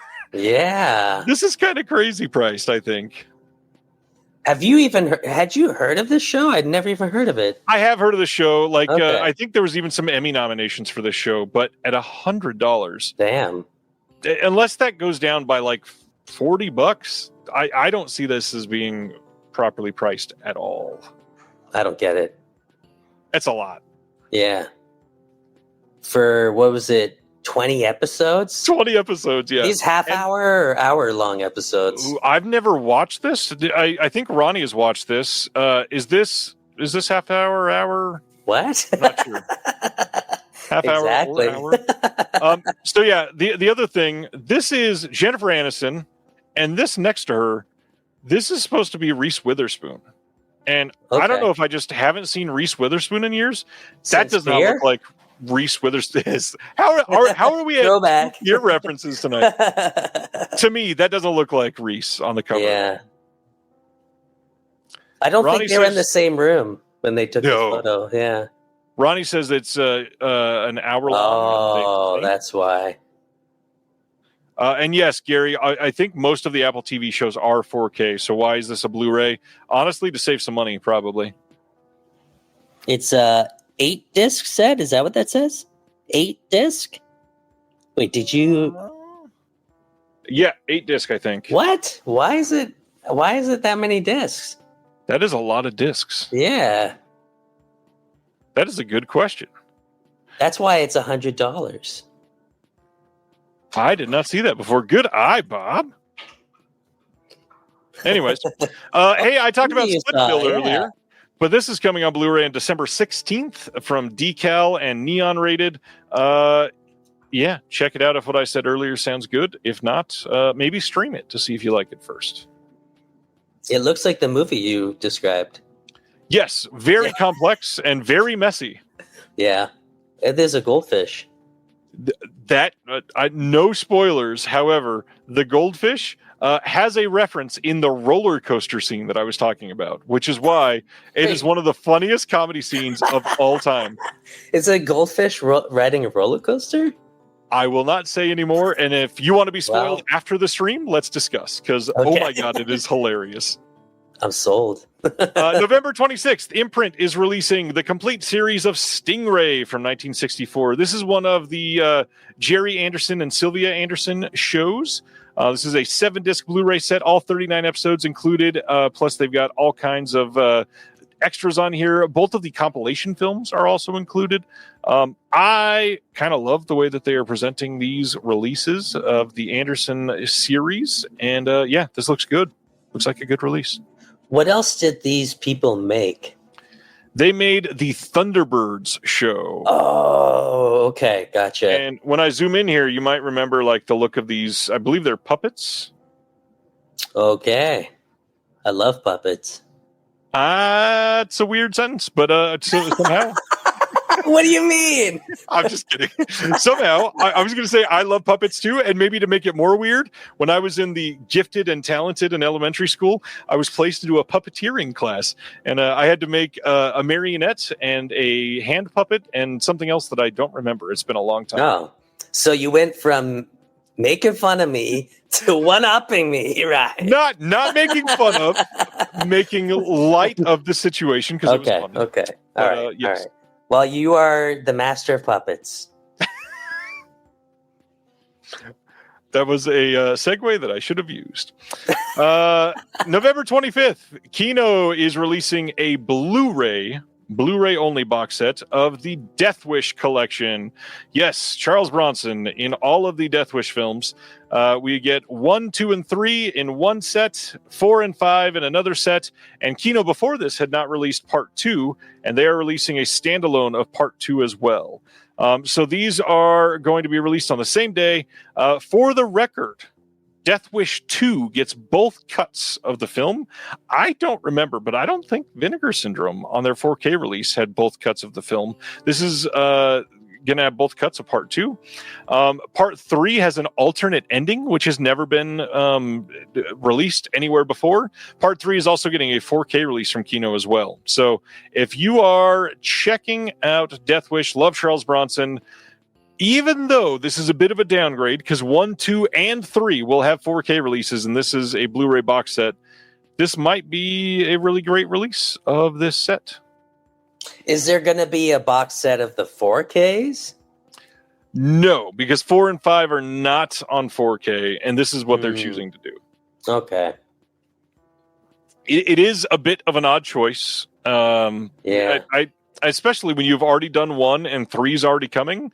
Why would you not just put those 4K discs in here as well? Is it like cheaper or something? I mean, 4K is more expensive, but Yeah. Kino puts out like 17 4Ks a week. You're not losing much money putting this out on 4K.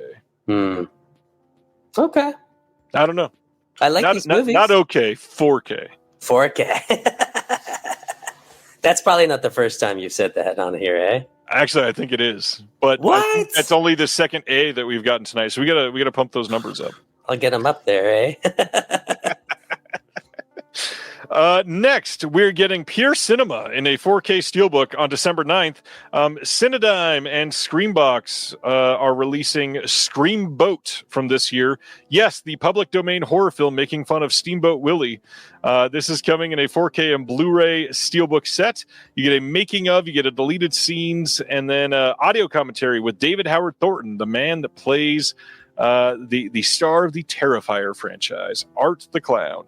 So, have you seen this? I have not seen this. The only one of the Okay. public domain horror films I've seen is the Bambi one that came out this year. Okay, I haven't seen any of them. Somebody was recommending me this one on Letterboxd, and I clicked on it and I saw like it was all bad reviews, but this person was like, "No, they don't understand. It's so fun." I'm looking at it. I'm like, "Yeah, I'll, if I can stream it, yeah, why not?" But I love the Terrifier movies, so maybe it'll be good. I've heard this one is fun. I've heard that Neverland Nightmare, the Peter Pan one from this year, is supposed to be the best one, supposedly. Oh, maybe I'll start there. And look at that. Ronnie says Screamboat is going to be streaming on Peacock starting tomorrow. Peacock. I think that's an American streaming channel, so... Yes, it is the Yeah. NBC streaming service. Yeah, I'll find it. I'll find a way. Gary says, I would have called it Steamboat Killy. Steamboat Killy. Oh, no. Oh, man. It could have been Screamboat Killy at that point. Screamboat Killy? Oh, yeah. Carrie The Mulligan mean says, one. Screamboat was a lot better than the mean one, but I don't understand why that director hires Thornton but doesn't utilize him too well. Well, not only that, isn't his face not visible in most of the film? That's what I've heard. And that's like for Art the Clown, that's one of the things, like his face is visible. True. I don't know. Anyways, that's Screamboat coming on December 9th. Next, November 3rd, we get a Blu-ray in the UK from Screenbound of The Old Gun from 1975. I've heard this is amazing. This says a gripping French war drama set in 1944 starring the acclaimed Philippe Noiret. Something like that. I'm terrible at French, as everybody told me last week. Thank you. And Romy Schneider. When Surgeon Julien Dandieu's wife and daughter are massacred by, I'm using French accent when I shouldn't be now, are massacred by SS troops, his quiet life turns into a chilling quest for vengeance. Armed with an old hunting rifle and unrelenting grief, he methodically hunts their killers in a remote chateau That is a French word I should have used. Winner of 3 César Awards, including Best Film. No extras on this. And I'm sitting here with a Canadian. I should have had you read all the French words. No, I don't know French. My wife is fluent, though. I could bring her in here. But, yeah. Yeah, I need to see this. I've heard that it's very good. It sounds cool. I would watch that. It's like a revenge film, pretty much, right? Yeah, kind of, Okay. yeah. Sweet. Coming out on the same day from the same company, Screenbound, on November 3rd in the UK, is The Children of Huang Shi. This is from 2008, starring Chow Yun-fat, looking a little old there. Michelle Yeoh, looking a little young there. Jonathan Rhys-Meyers, looking the same as always there. This says, in 1930s China, British journalist George Hogg, an American nurse named Li, and a Chinese partisan leader named Chen joined together to rescue 60 orphans. Together, they lead the children on an amazing but dangerous journey over snow-covered mountains and harsh desert terrain in search of a safe haven. Sibner says, French is not Ryan's je ne sais quoi. That was a joke. I know how to read the word. That was on purpose. Do not attack me, please. Ronnie says, I wasn't trying to attack you last week, trying to teach you. Oh, no. I was not saying you, Ronnie. I got, I should have gave some context. I got multiple DMs after last week's show of making fun of my friend. Wow. Multiple DMs just saying, hey, your French is bad. And all of it was done in like a playful jest way. None of it was mean. I did not mean it like that. I just needling back like everybody else did. But I appreciate it because I need to learn how to speak certain French words better, especially because they keep coming up. Can you speak Spanish? I actually can. I grew up in Southern California, and I took 3 years of Spanish in high school. So that's pretty good. It's muy bien, yeah. October 20th, over in the UK, we are getting a Blu-ray release from Kaleidoscope of Strange Journey, the story of Rocky Horror. This has also led to me banning multiple people from my Facebook page today. What? Yeah. What's going on? Homophobic assholes are... What? Yep. What year is this? I will refrain from saying what I want to right now. Okay.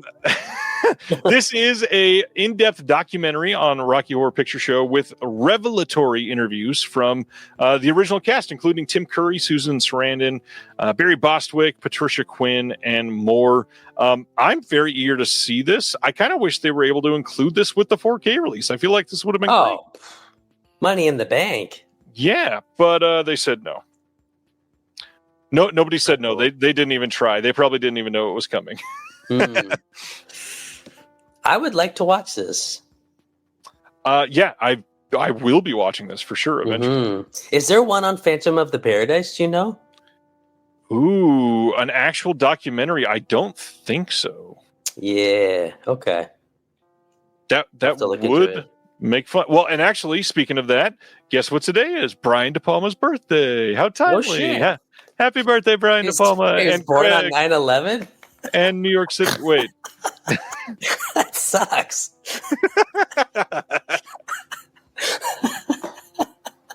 I love that you didn't lean into that for Craig, who is in the chat earlier, but Brian De Palma.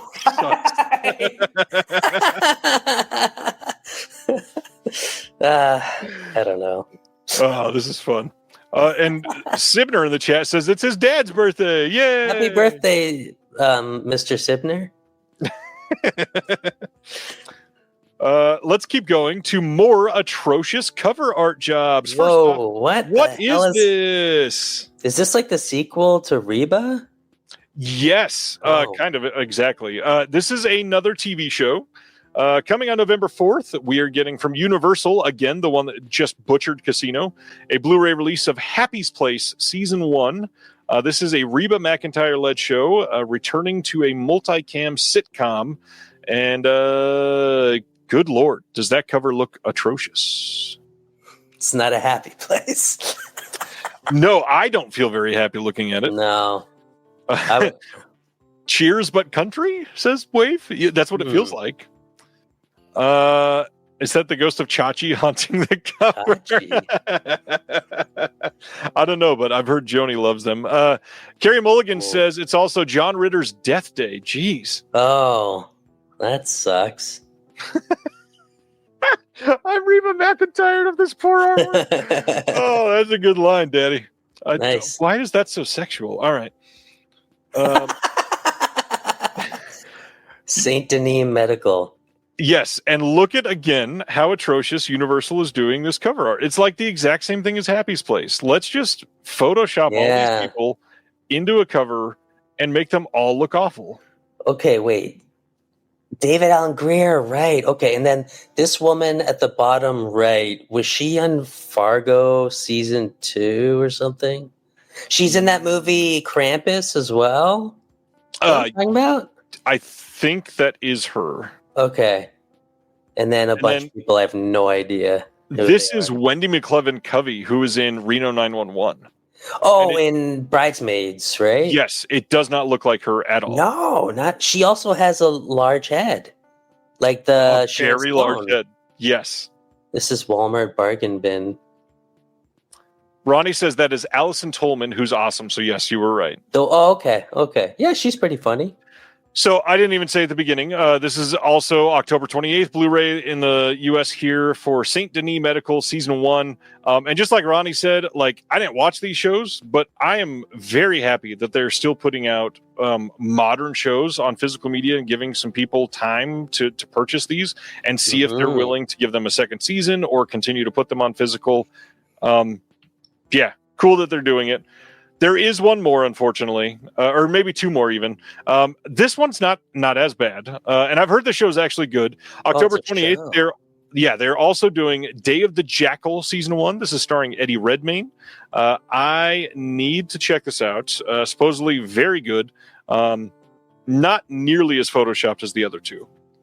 Yeah, it's at least acceptable. Mm-hmm. And then that is it, my friend. Wait. I was like, there's a movie of Disconnected? That's just pinned to the top of the Instagram account. Right. So that is the week in announcements, which is much lighter than it has been over the last couple of weeks, which is pretty cool. Let's go into what is releasing next week, in case you forgot. We just talked about this last week, but Tron Legacy and Tron are both getting their 4K Steelbook releases next Tuesday.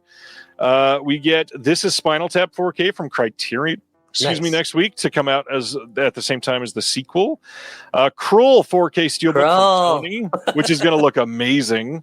Yeah. We got a couple standard releases from Deaf Crocodile going wide with Ruslan and Ludmila, the Pied Piper, Jiri Barta shorts, and The Devil's Bride. Cinderella Man 4K releasing next week. Night of the Juggler 4K, which have you seen that? No.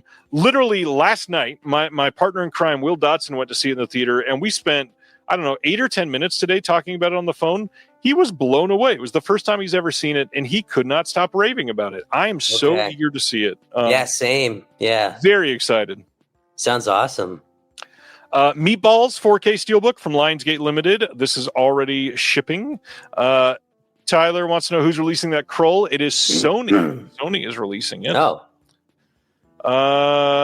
Moving right along, we get the underseen and under-released on physical media Halloween and Halloween 2 on 4K Steelbooks from Scream Factory. Yes, that was a joke, Bob.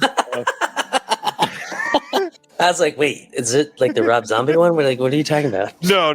These are still the underseen ones. The Betrayal from Radiance is next week. Daybreakers 4K from Lionsgate Limited. Speak No Evil, the U.S. remake from... this is the studio, not Scream Factory. That's the James McAvoy film, which James McAvoy also having a bad week. He was physically assaulted.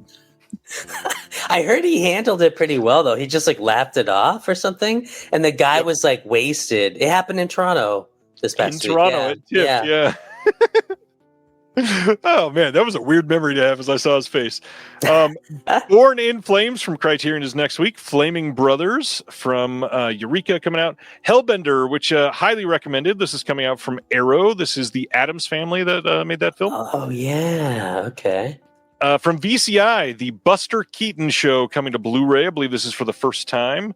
Los Golfos from Radiance as well. The Alexander Petishko Fantastica box set from Deaf Crocodile getting a wide release. Requiem for a Dream 4K gift set, which is still the weirdest sentence to say ever, because if I'm giving you that as a gift, I really don't like you. Aw. Best Christmas Movies Ever documentary from MVD Rewind. Okay. Volcanizadora from Oscilloscope, which I've been That meaning to movie's watch. great. I watched it recently. It's really good. Nice. Yeah. The Wrong Arm of the Law, another Peter Sellers coming from Kino. Dakota from Cult Epics. Hotel Rwanda media book from Cape Light. The John Wayne Gacy Murders, The Life and Death in Chicago. If you want to check that out, also coming. Okay. We're getting a documentary on MASH next week. Wanted to highlight this one, So Unreal from Altered Innocence, one that I've been very eager to see since that got announced. And then My Dead Friend Zoe, which got quite a lot of great reviews earlier this year. Love me some Natalie Morales. This Is My Father from Sony Pictures Classics. Whole bunch of random anime stuff. And then Shakespeare Shitstorm 4K from Troma. That's a Troma film. Damn. I forgot about this one. I can't say this word. Madgen in uniform. I believe it's Maiden in uniform is the other way to say that. Ronnie will probably correct me on that one. I'm definitely wrong there. We got Big Helium Dog getting its first release through MVD and that partnership that they did. The Santo vs. Infernal Men from VCI. We've got Tulsa Terrors from VCI.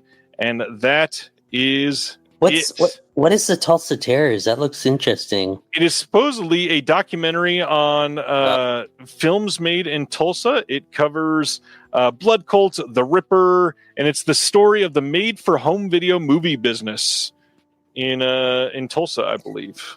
I mean, that sounds great, but I was hoping it was going to be those movies all in one set. I love sets like that. Yeah, those can be pretty fun. Mm-hmm. Maidchen. I was kind of close. Maidchen. All right. That is it for the week. Next week. Any of those you're excited for that you've got pre-ordered? No.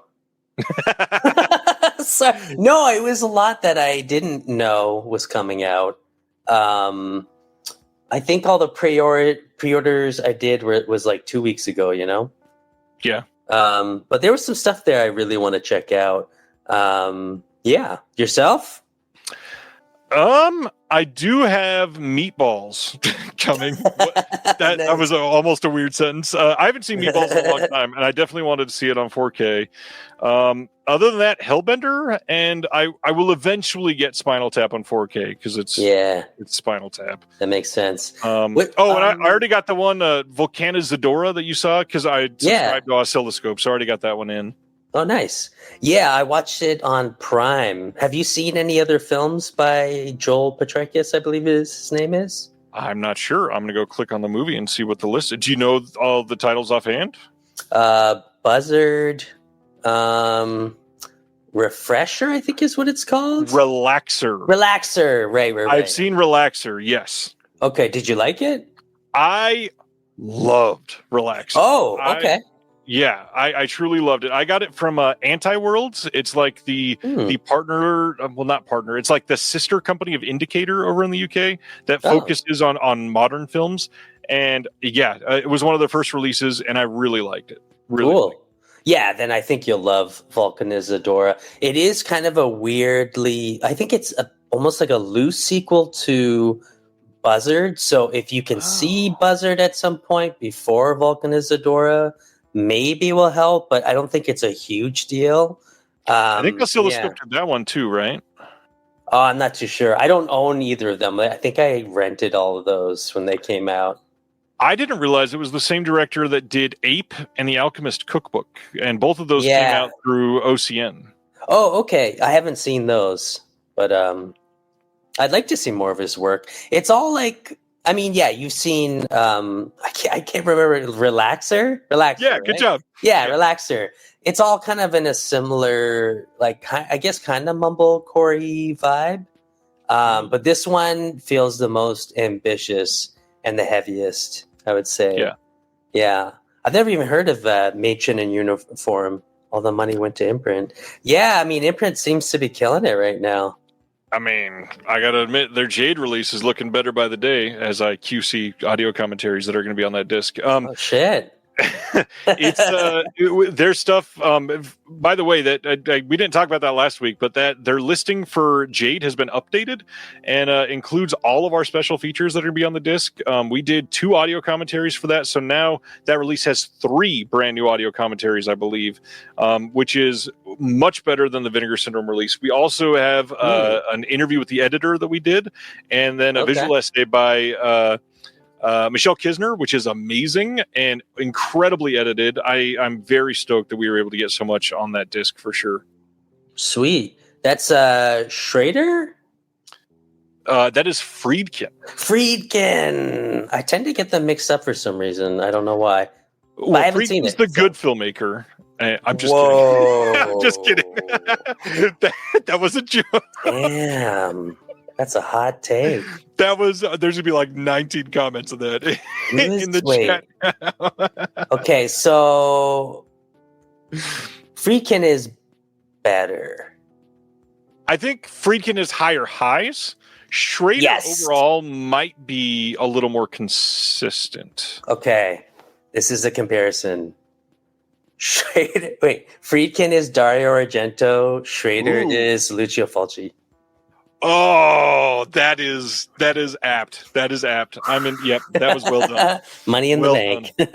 And I mean, like First Reformed is still great. So yeah, Argento still got some bangers for sure. Well, I mean, he's kind of tapered off.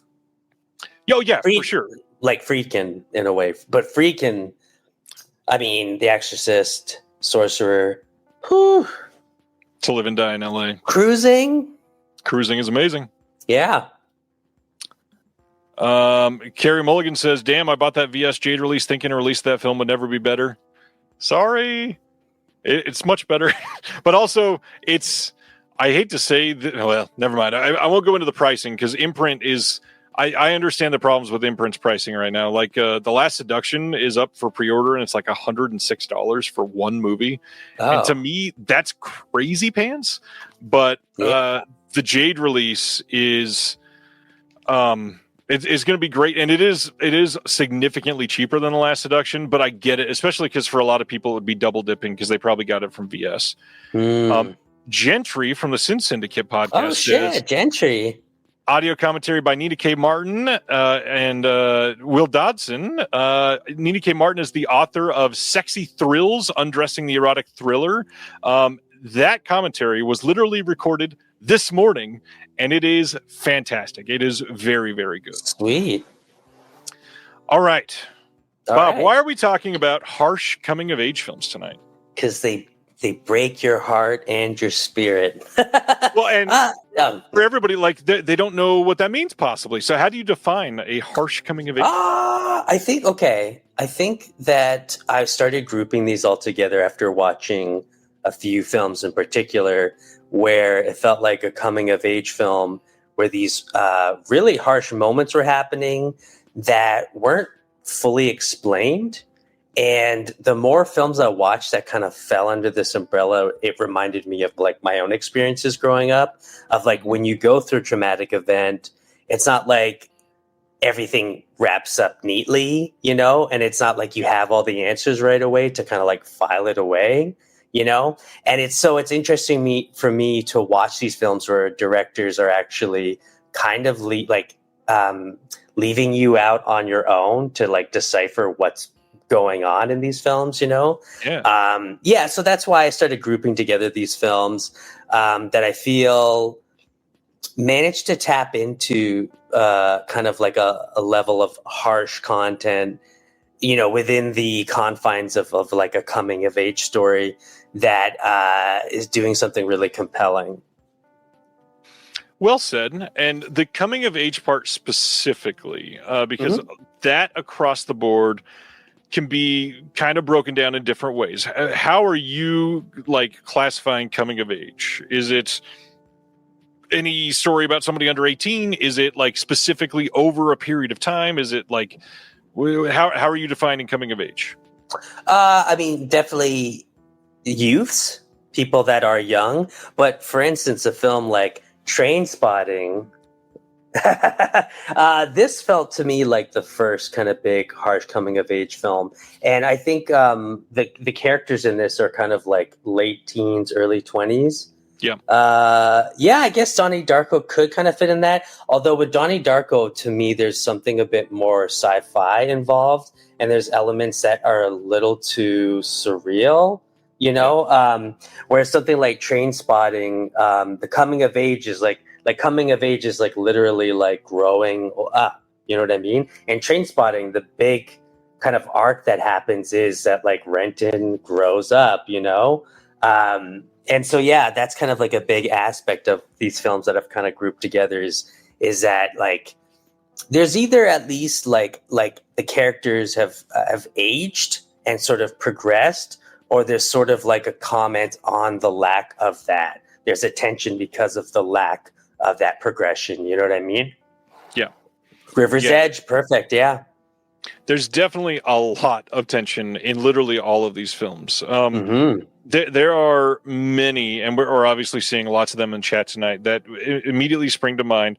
And I am so curious because I know that you are going to go into some deep cuts on your list for sure. I've got on mine probably 2 or 3 that are perhaps a little obvious, but the way that I approach this is because I talk about so many things on the show every week, because it is weekly. I tried to talk about 5 that I haven't talked about either ever or in a long time.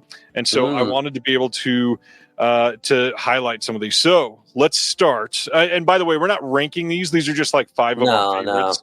No. This would be a really weird genre to rank and say like, this is the best one. Cause it would be hard to compare.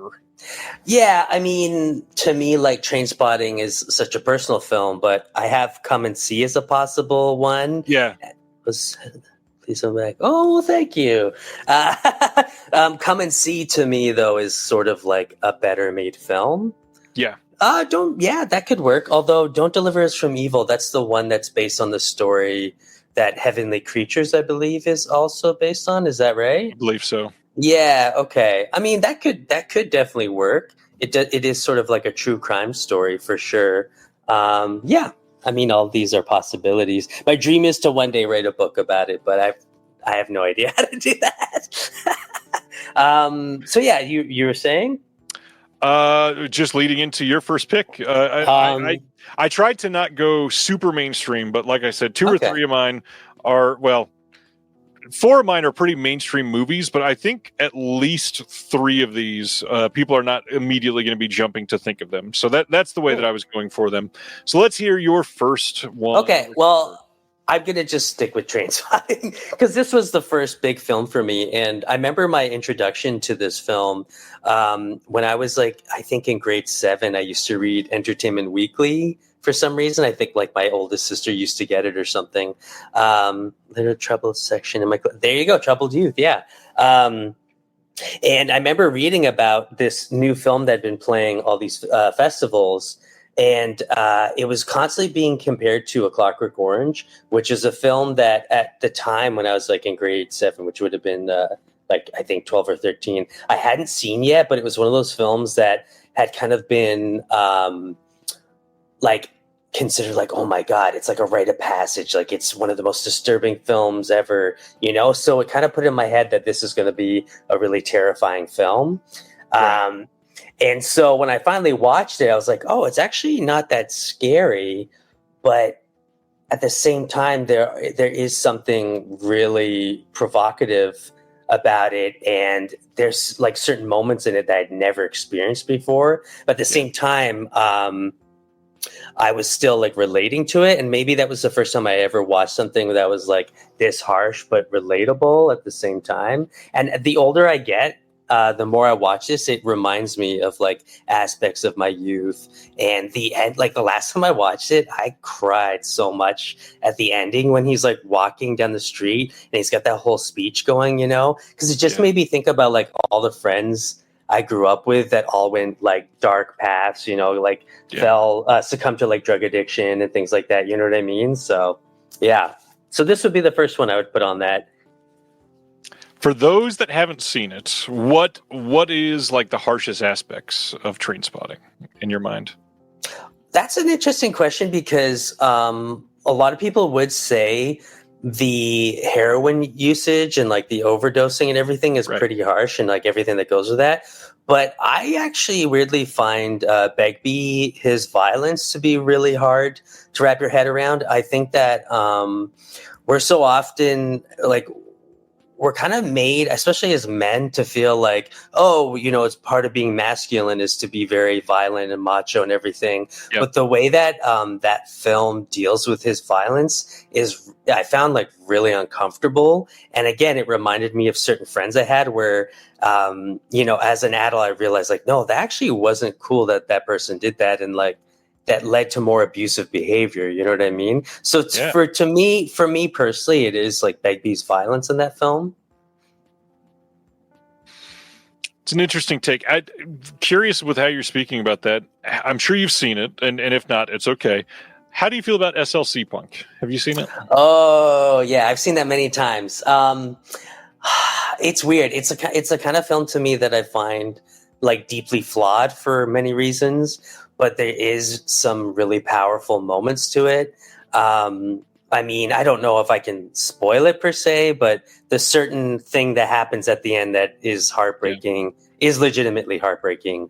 And the message of the film about at the very end about like Matthew Lillard's character, like his arc and everything is really poignant, you know. And there's to me, it's like a film that's kind of bad at points, but by the very end of it, it earns a lot of its messaging and it earns a lot of its power, if that makes sense. Are you a fan? I have always liked SLC Punk more than Trainspotting, and it might just be because I saw it first, and okay. I don't know, it hit more at home for some reason, and I guess one of the main reasons could be is because I've lived a fairly vanilla life. Like, I've never done any drugs. I've never been drunk in my life. I've never smoked a cigarette. Nothing. Wow. I mean, I've drank many times, but I've never been drunk.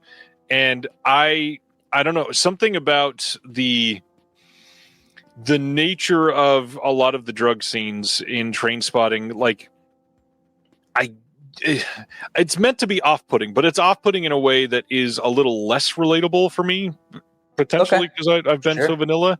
And SLC Punk, it's got just more of like a punk vibe to it, and that was a scene that I was in, obviously, and so that's definitely a big thing. Cool. I can appreciate that. Yeah. I do need to see Trainspotting again. I've not seen the 4K. It's been a while since I've seen Trainspotting. It's great. Yeah, I think you might like it more now, and maybe even just maybe after our conversation, even, you know. I would imagine so. Yeah. All right, my first pick is a movie that I love, and I've not talked about this on here since like the first year of the show. So I'm so glad that I get an opportunity to bring this up again, because so many people still have not seen it somehow.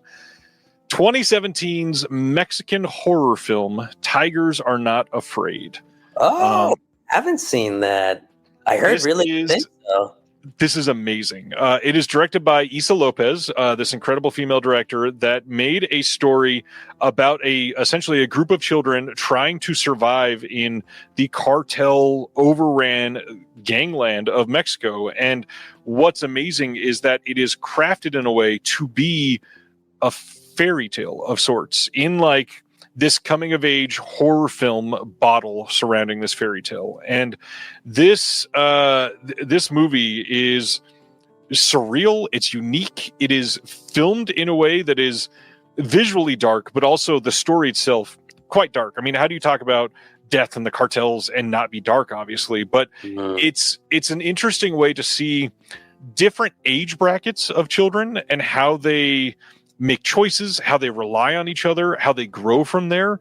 And then the way that there are literal surreal elements dropped into the film that are not actually there. And so try not to spoil much of this film, because I know many still have not seen this, but it is it is a modern horror masterpiece, I would say, and it is underseen, it is overlooked, it is not really discussed, and then we obviously have this trope in the U.S. when we're covering things to not cover international films as much, and Shudder specifically was the home for this film. This was like one of the first either Shudder Originals or Shudder Presents or whatever, where they were like the home for this film.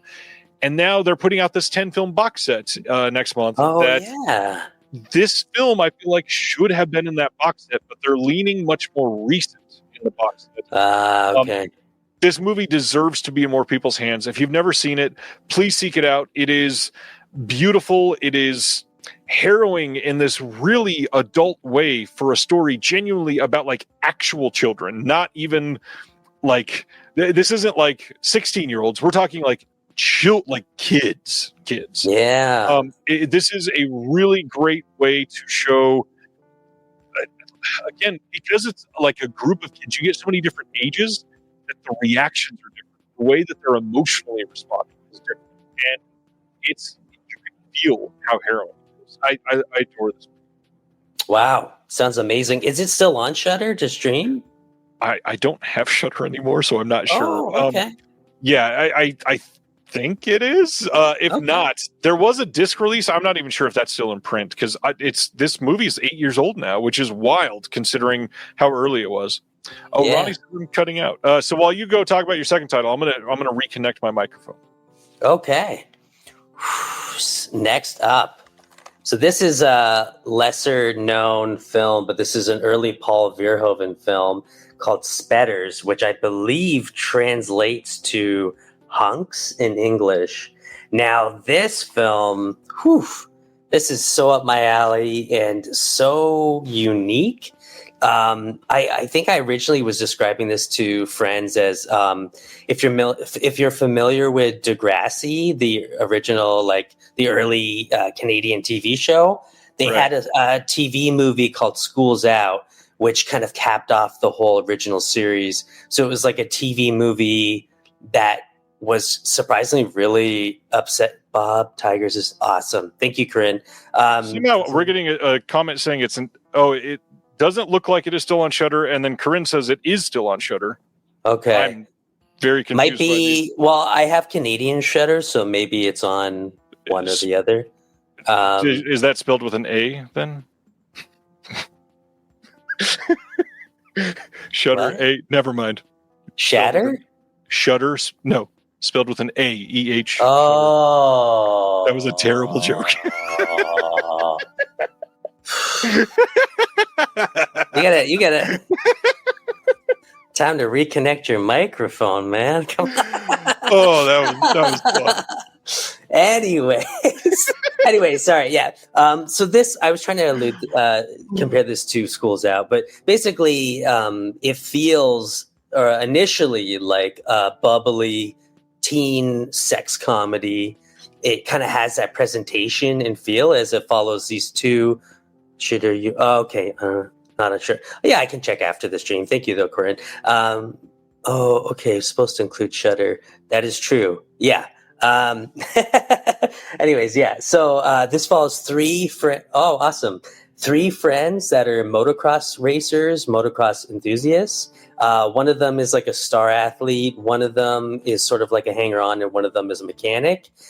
They go around with their girlfriends, going out disco dancing. So the setup is like very upbeat, fun, teen.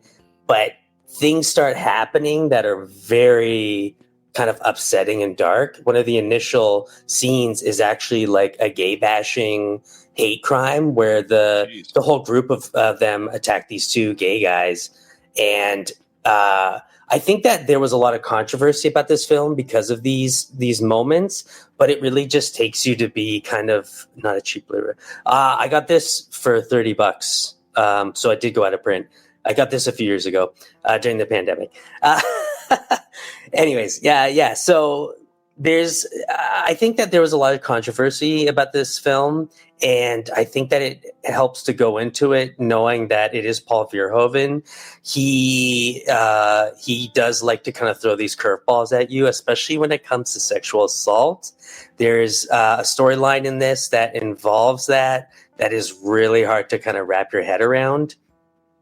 But basically, the film just follows these three friends as they're coming of age, they're growing up, and these really horrible things are happening to them. And they're kind of like coming to terms with how life is horrible and you must go on. And it's almost like all these terrible things could happen in reality, but because it's condensed down to the length of a film, that it seems like the film is really like hyper violent, melodramatic.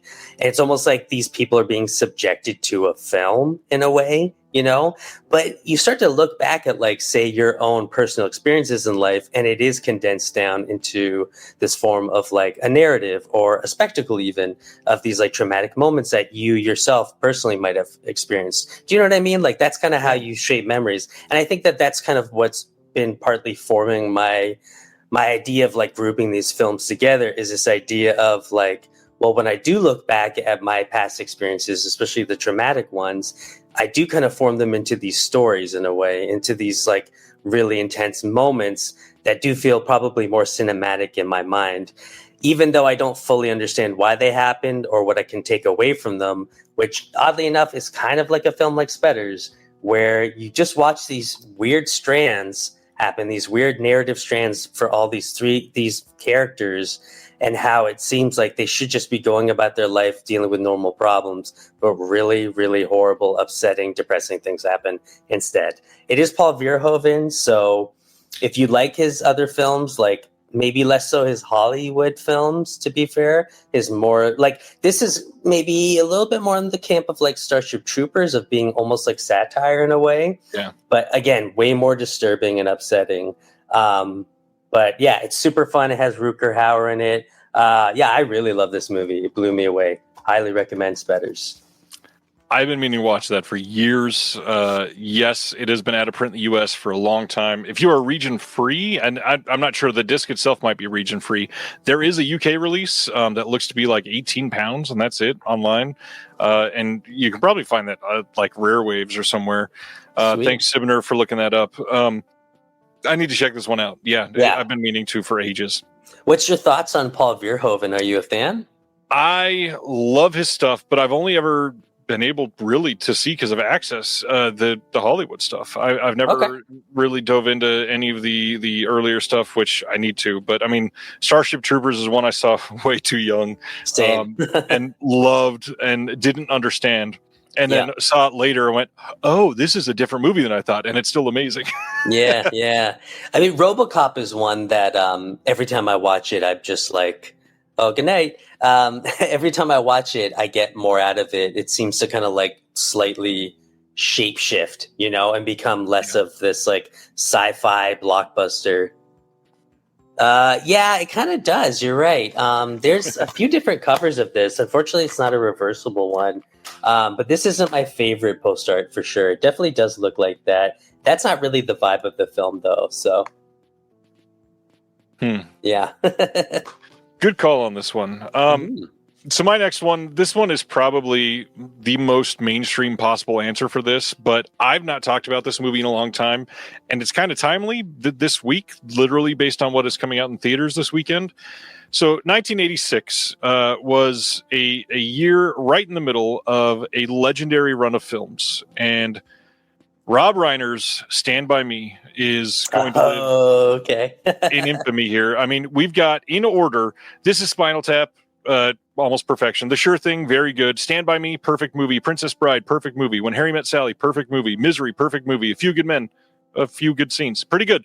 But that is a legendary run for a director that I don't think will likely ever be topped. That is so many classics from so many different genres in such a short period of time that is ridiculously perfect. But Stand By Me is the only one in that group that actually fits this criteria, of course, but it's like the definition of the harsh coming of age film. This is a group of four boys that are like very quickly acquainted and very close. And Sibner, I was kidding. I was just making a pun on the title. A Few Good Men is amazing. I'm not doubting you.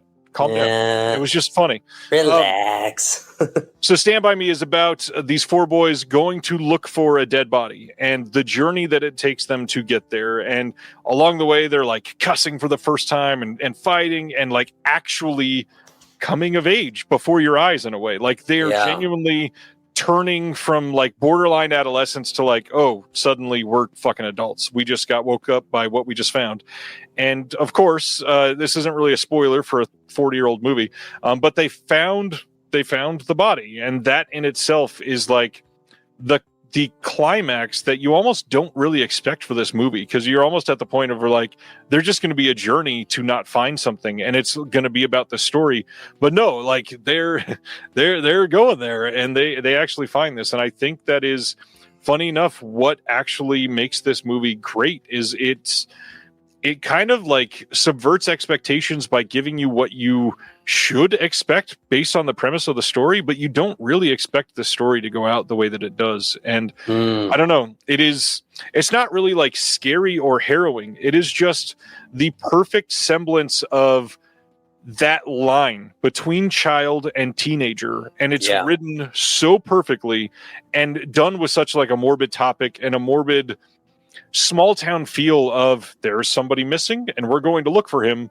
That's not a child thing to do. That's something that you do when you're older and fucking around. And it turns into such a bigger actual story about like, oh no, death is real and we're growing up before our eyes. So yeah, I haven't talked about Stand By Me in a long time. It is genuinely a perfect movie. Yeah, it's great. Yeah, that scene where they find the dead body is so chilling. I remember as a kid, it really creeped the hell out of me. And that's such a good way of putting it how like when you watch the film, you're not really expecting that kind of like tonal switch in a way. But isn't that kind of how it would happen in real life? Yeah, you should have expected that. And like, isn't that kind of how it happens for them as well? Which is kind of, I don't know. I love that kind of filmmaking where it's like the tone actually matches so perfectly with the narrative, and it makes the audience feel like they're kind of like part of that journey as well, tonally speaking, as well as story wise. Do you know what I mean? Yeah, I don't know. But yeah, no, that's a great movie for sure. Definitely. I probably should say, I don't know why I didn't, but the four boys that we see along this legendary cast, Will Wheaton, River Phoenix, Corey Feldman, Jerry O'Connell, perfect, genuinely perfect. Kiefer Sutherland's also in this. Just incredible casting. They are immediately like the most believable cast of young kids. Yeah. Everybody fits their role perfectly. Will Wheaton, a star literally only because of this movie, essentially. Yeah. Star Trek? I mean, later, yes. Right, it established him. Yeah. Yes. Yeah. R.I.P. River Phoenix too. Like I never really got to appreciate him until I was an adult, and then finally seeing like a lot of his big films and just like, wow, an incredible actor. Yeah. Yeah. Very good point. Yeah. Yeah. Okay. Right, so this is probably, I don't even know if this is like the most obscure one I have, but this one is the one I have actually written an article about and definitely got my mind working in terms of like how to sort of group all of these together. But do you know Typhoon Club? I do know Typhoon Club. Have you watched it? I have not watched it. Okay. I need to. It is one of the most unique films you will ever see. I mean, the way it's marketed, look at like, what kind of film do you think this is based on this cover art? Like, it looks like even this photo on the back, right? It's like, it's going to be this happy, cheery film about school kids, right? But it is instead this like almost meditative film filled with these really random, almost like disconnected moments of like really intense like violence. There's some quite a few like sexual assault kind of scenes, not like, it's hard to explain, but anyways, yeah, very traumatic moments, and yet the film is very languidly paced. Is that the right word? Meditative. Yeah, the pace is very meditative. It's so beautifully shot, extremely long takes, and this was the first film I realized, like, wow, these kind of films, like, it kind of just like hit you over the head with something really traumatic, and then they don't explain it at all.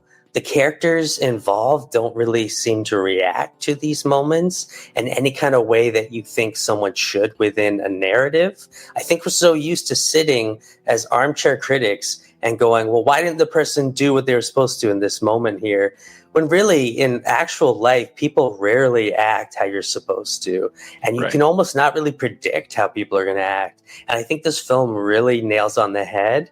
While at the same time, you can tell that approach is just because I think they were sort of experimenting with these ideas and sort of themes, It has a very existential feel to it.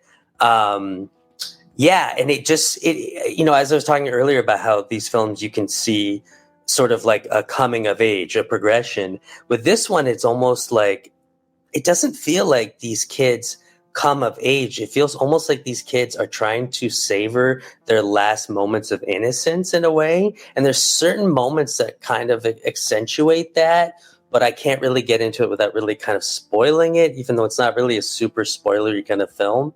But it's like, this was, I think, the first film I saw by Shinji Somei, who has become like one of my recent favorites. And all of his films are just so beautifully shot with these incredibly gorgeous long takes. I've never seen anything like this where, it's just the perfect amount of like dynamic sort of cinematography, incredible staging. He just nails that. And this is just like such a remarkable film. Like, I can't recommend it enough. That is Cinema Guild that did the 4K, right? Yeah. I'm not really too familiar with them, to tell you the truth. Not a company that puts out a lot, but I've only ever heard great things about this movie. Certainly need to watch it for sure. So my next one is the other one that I would say is like extremely mainstream on this list, and I've got one more that's sort of mainstream, but this extremely mainstream one. I am picking this because this is such a bright film that when you actually think about it for longer than half a second, it's one of the darkest films out there. It. I adore this movie and always have, and adore the cast. So I had to talk about 1988's Heathers. Ooh, love that movie. Heathers, starring Winona Ryder, Christian Slater, Shannon Doherty. Winona Ryder is like the everyman character who is sort of like trying to fit in with the popular girls who are, of course, all named Heather. And she falls in line with the character named JD, which is Christian Slater, who essentially starts her on a path of, how do you even explain this? Like sociopathy, essentially. I mean, nihilism. Yeah, you take Christian Slater's overall vibe at the time in like Pump Up the Volume and add in the just dire like hatred for everything, and suddenly it is a movie of just expanding your mind into situations that get exceedingly insane and grotesque and everything. Heathers is one of those movies that you watch and then you realize afterwards that it was essentially a satire of like everything surrounding popularity in high school and surrounding the cool kids and that sort of like takedown of the elites and everything that a lot of these movies have lampooned over the years, but this one does it in such a unique way. And the ending of this movie, if you've not seen it, I don't really want to spoil it, but it kind of is essential to spoil it in the discussion. So I just want to say that there's a like insanely violent act that happens that if you're watching this for the first time, you're not expecting, and it's not like gore-filled or anything like that, but when you realize, no, they're actually going there in this like teenage dramatic comedy, and they show you what he's doing to climax this film, it's sort of, pardon the pun, but mind-blowing. And it's wild that they would choose to just like blatantly display that. And it's truly because it's a takedown of the genre, and because it's high schoolers literally coming of age to where they realize this is all just sort of bullshit. We're all just like faking who we are. This is all a facade. All of this is just a waste of time. We're going to be entirely different people in 5 years. All of that to say, man, this movie is legendary. Shannon Doherty is great. She never gets enough praise for this film, but as the leader of the Heathers clan, essentially, she is just really great. But this made Winona Ryder incredibly amazing. Christian Slater is infectious in this. All of this to say, this movie, nihilistic beyond belief, but a truly like happy watch somehow. And then at the end, you're like, oh wait, this is kind of chilling at the same time too. And on that note, quite timely to watch in 2025. So I feel like I read about that one, how it was inspired by John Waters. A little bit, yes. Yeah, okay. Because I feel like that's a good way of maybe getting people ready for the tone of it. Yep. You know, because it is very like, and I love this where it's, I think I like threw around the term like bubblegum angst or something, you know, like it's like, I love that mix of like almost like a campiness, but then with a nihilism, you know? Yep. And I mean, you could take it to real extremes as like something like, I don't know if you're familiar with Savage Streets. Oh yeah. Yeah. Linda. Yeah. So just like, to me, that's like such a far extreme of it, you know? But I love that kind of thing. I find it really surreal and chilling, you know? Yeah. This is a favorite of mine. I go back to this semi regularly and genuinely deserves a watch from anybody that's never seen it. It is depressing and yet gleeful in the way that they portray some of this. It's such a uniquely made film that I hate to use this phrase because because I know that Simner just said it, but it's overused by like bigots and idiots. This movie could not be made this way today. Like it genuinely, it would have a completely different feeling, and because of that, like it would lose its power in one way, and it wouldn't even feel like satire. It would feel like, oh shit, like this is just a really out there person in high school and we need to be careful about it. So yeah. Well, okay. That kind of makes me think of something I was reading the other day that, you know, the director Kiyoshi Kurosawa, he did like Pure and stuff. Something he was saying about how he used to make a lot of films about the end of the world, but now he doesn't really like doing that anymore because it feels too real. Yeah. And I think that kind of plays into what we're talking about of like how, thank you. How you couldn't make a film like that anymore because things are just so different now politically. You know, it's like people don't get the same joys they get out of like, well, what happens if we set this up with this and blow this up here and kill that person? I think now the people that are doing that are like, no, we want to go really far with it. Do you know what I mean? It's hard to find that kind of balance of tones and stuff. Yeah, and I think that's one of the like the majestic properties of this movie is that it is literally balanced in a way that it sounds weird to say, but it's like a fun, happy-go-lucky movie that is dark beyond belief when you actually think about it more than surface level in any way. Sure. Yeah, I agree. Yeah, I got to watch that one again. That's one I've seen since I was a kid, and I got the Blu-ray during like one of the Arrow sales. Yeah. So, man, those Arrow sales during the pandemic was like, all right, here we go. Because I have a multi-regional player, right? So, yeah, it's deadly. All right, sir, your fourth pick? Wow. I can't remember if this is a region B. I feel like, oh, no, it's multi-region. Okay, so I got really into this director this past year and read his his biography recently because he died fairly young. But Alan Clark's Scum. Nice. Yeah, have you seen this one? A while ago, but yeah, I did. Okay, so this was, I think the first one I watched of Alan Clark was Elephant, oddly enough. And then I started going through, because a bunch of his films they're still on YouTube in like pretty decent quality. And then I watched this and then I picked it up. I still haven't watched the TV version of it, but this is a great harsh coming of age film. Watch everything. Okay. In that, I think what this film does really well because it takes place in I believe it's a Borstal, which is sort of like a prison in between a juvenile detention center and a prison. So it's like these boys that are late teens around there. And so there's a lot of violence, and it feels like almost like gang violence in a way, like people kind of like trying to be one up each other and, gain power and things like that. And it's really exciting to watch in that sense, but it gets so grim as it goes. Yeah. And by the end of it, you kind of realize like, it's sort of saying, okay, how do I put this?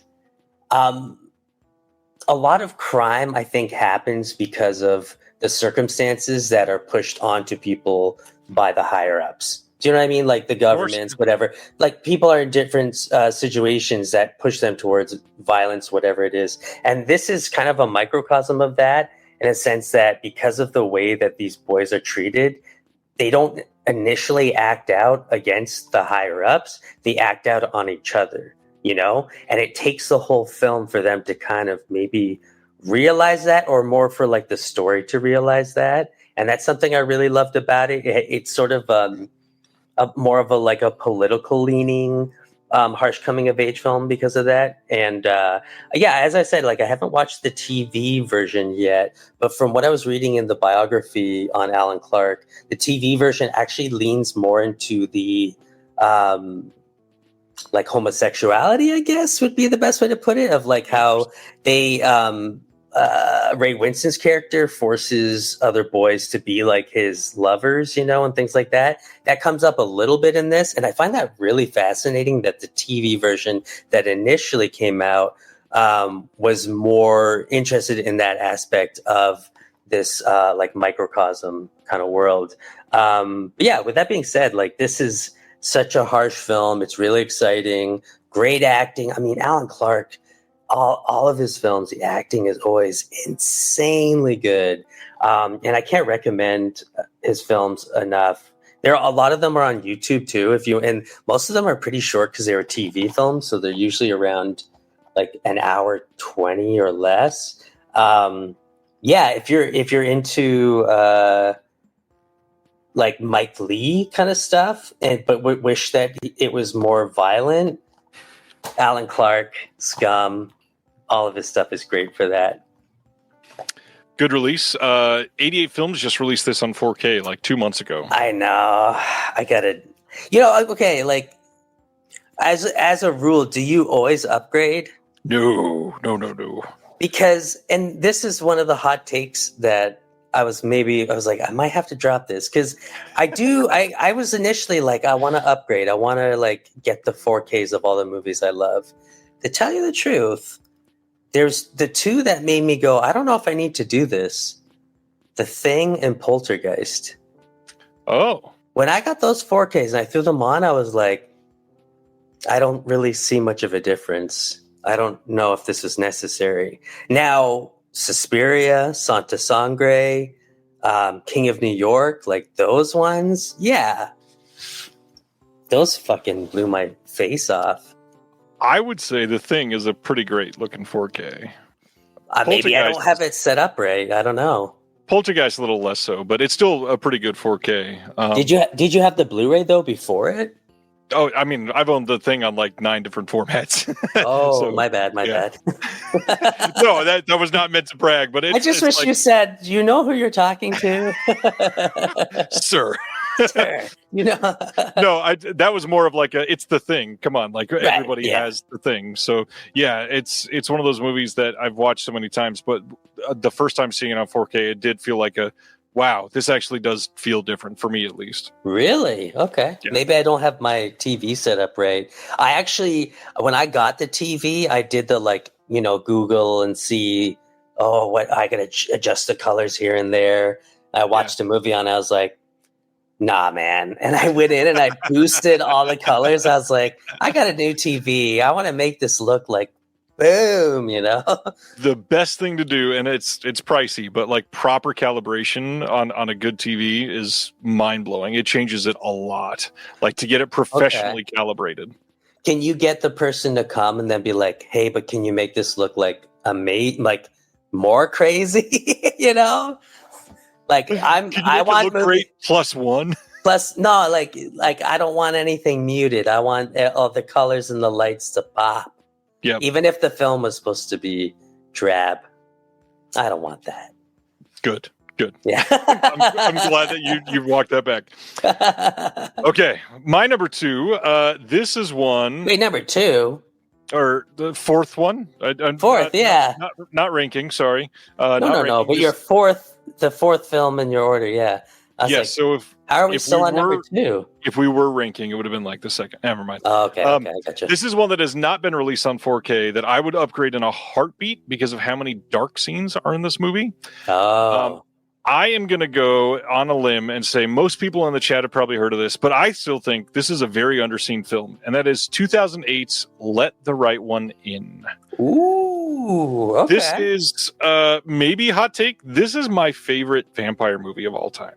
I think this is such a unique storyline telling like this coming of age romantic drama between essentially what is a child and a very old person.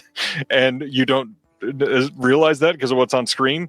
But the constant horror around these scenes, all like blanketed against the white snow of Sweden, is just perfection in cinema. I mean, there are so many scenes in this movie that you could look at and say like just this one scene is harsh coming of age in itself, but this entire story of anguish and hope that is there and then just completely lost when she starts pulling away from Oscar is painful. Like you've now invested so much in these two main characters that the fact that they are just so inherently different that they can't do anything to be together, it hurts. It genuinely hurts. And then you get scenes like the swimming pool scene, which everybody knows as like one of the best scenes in this film. And it's so like empathetic at its root and yet like so violent in what it actually is. It's just beautiful filmmaking, and it's telling a story in a way that you care about everyone except for like the bullies that you're not supposed to, of course, but you care about them and can feel every emotion through the way that they're speaking about these things, through the way that the father figure is going out to feed essentially for our second main character, and watching the growth of the characters throughout this film is like the perfect encapsulation of this harsh coming of age. This is one of the first ones that I thought of because it's like beauty through bloodshed in a couple different ways. And every time I watch this, I fall in love again. And I purposefully have not watched it in like 2 years so that I could see it again with like just fresh, almost like yearning eyes for this story because it's so unique. It's not a story that we get often. It's not like a true take on the Nosferatu tale or anything like that. It is just this beautiful attempt at young love in a way, and then you see Oscar grow from like this immense hope to feeling everything ripped away. And as somebody that's coming of age, you kind of have to go through that feeling a few times and understand true empathy because you've lived it. You've had actual experiences, and now, I know not to be a dick to other people, or I know to be careful in romantic relationships, or whatever have you that you're trying to learn. This is great. I do want to give a shout out. I don't think it's bad at all. The U.S. remake for this is quite good. Let Me In, starring Chloe Grace Moretz, is not. It's not quite as powerful as the original, which most of the U.S. remakes of foreign horror from the last 20 years have never really captured much of that. But Let Me In is quite close. It is a very good story of this. I think that having the father figure be who is portraying that father figure in that movie is a very good choice. It's just really well made because the source material is astonishing. And as long as you're even remotely, faithful to that, it's going to be a great movie. But it's never going to be Let the Right One In. This movie is just perfection.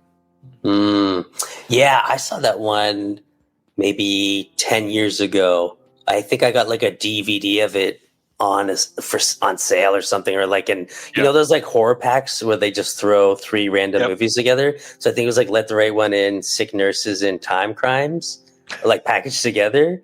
Time Crimes is great too. I haven't watched any of those since I got it, but I should revisit that. I remember it being, as you said, really powerful and very haunting and unique too. I think that's something I really love when you can come across a horror film that is just like, what? Like, this doesn't follow an expected formula or anything.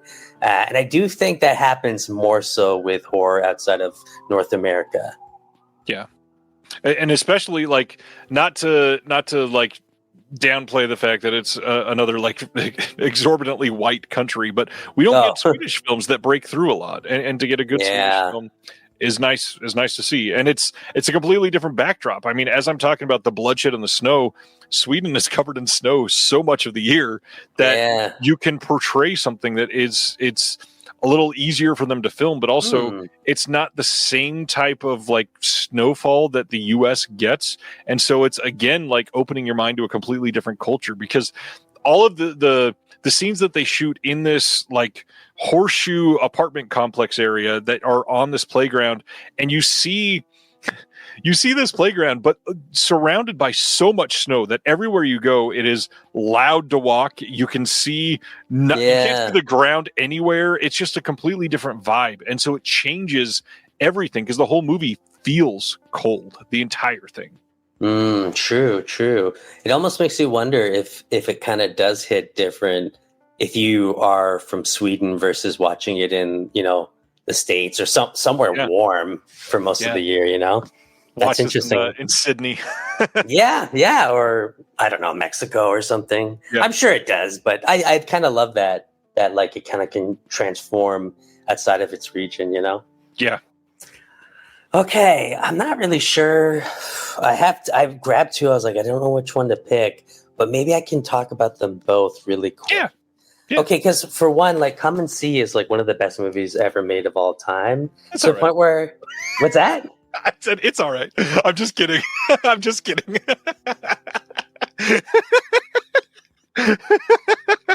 Are you one of those? I'm just messing with you. We were just in that mood tonight. It was fun. This is my face right now. I get it. That's face. I mean, this was a blind buy from Criterion because I heard it was so good. And when they finally put it on Blu-ray, I was like, okay, I'm sure going to love it. I threw it on, changed my life. I came of age watching it, some might say. I mean, the story is that the main actor, which was the young boy, the main character, was like put through such hell, making this, that it's like he aged while doing it. But he seems pretty happy in interviews now. So he survived. He survived. It's all good. Yeah, I honestly, I don't even know really what to say about this one other than it is like the masterpiece of harsh coming of age cinema.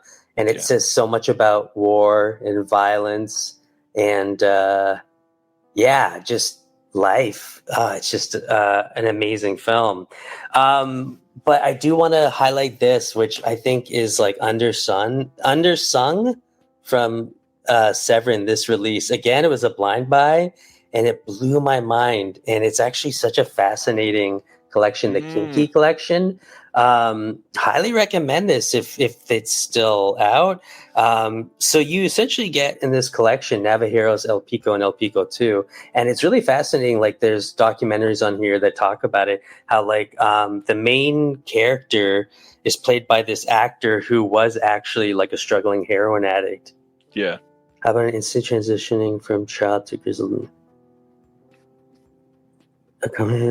Yeah, I think. Are we talking about the same thing? What? What does it mean? He's saying coming of age, like he's forced to be an adult immediately in that. Oh, okay. Yeah, totally.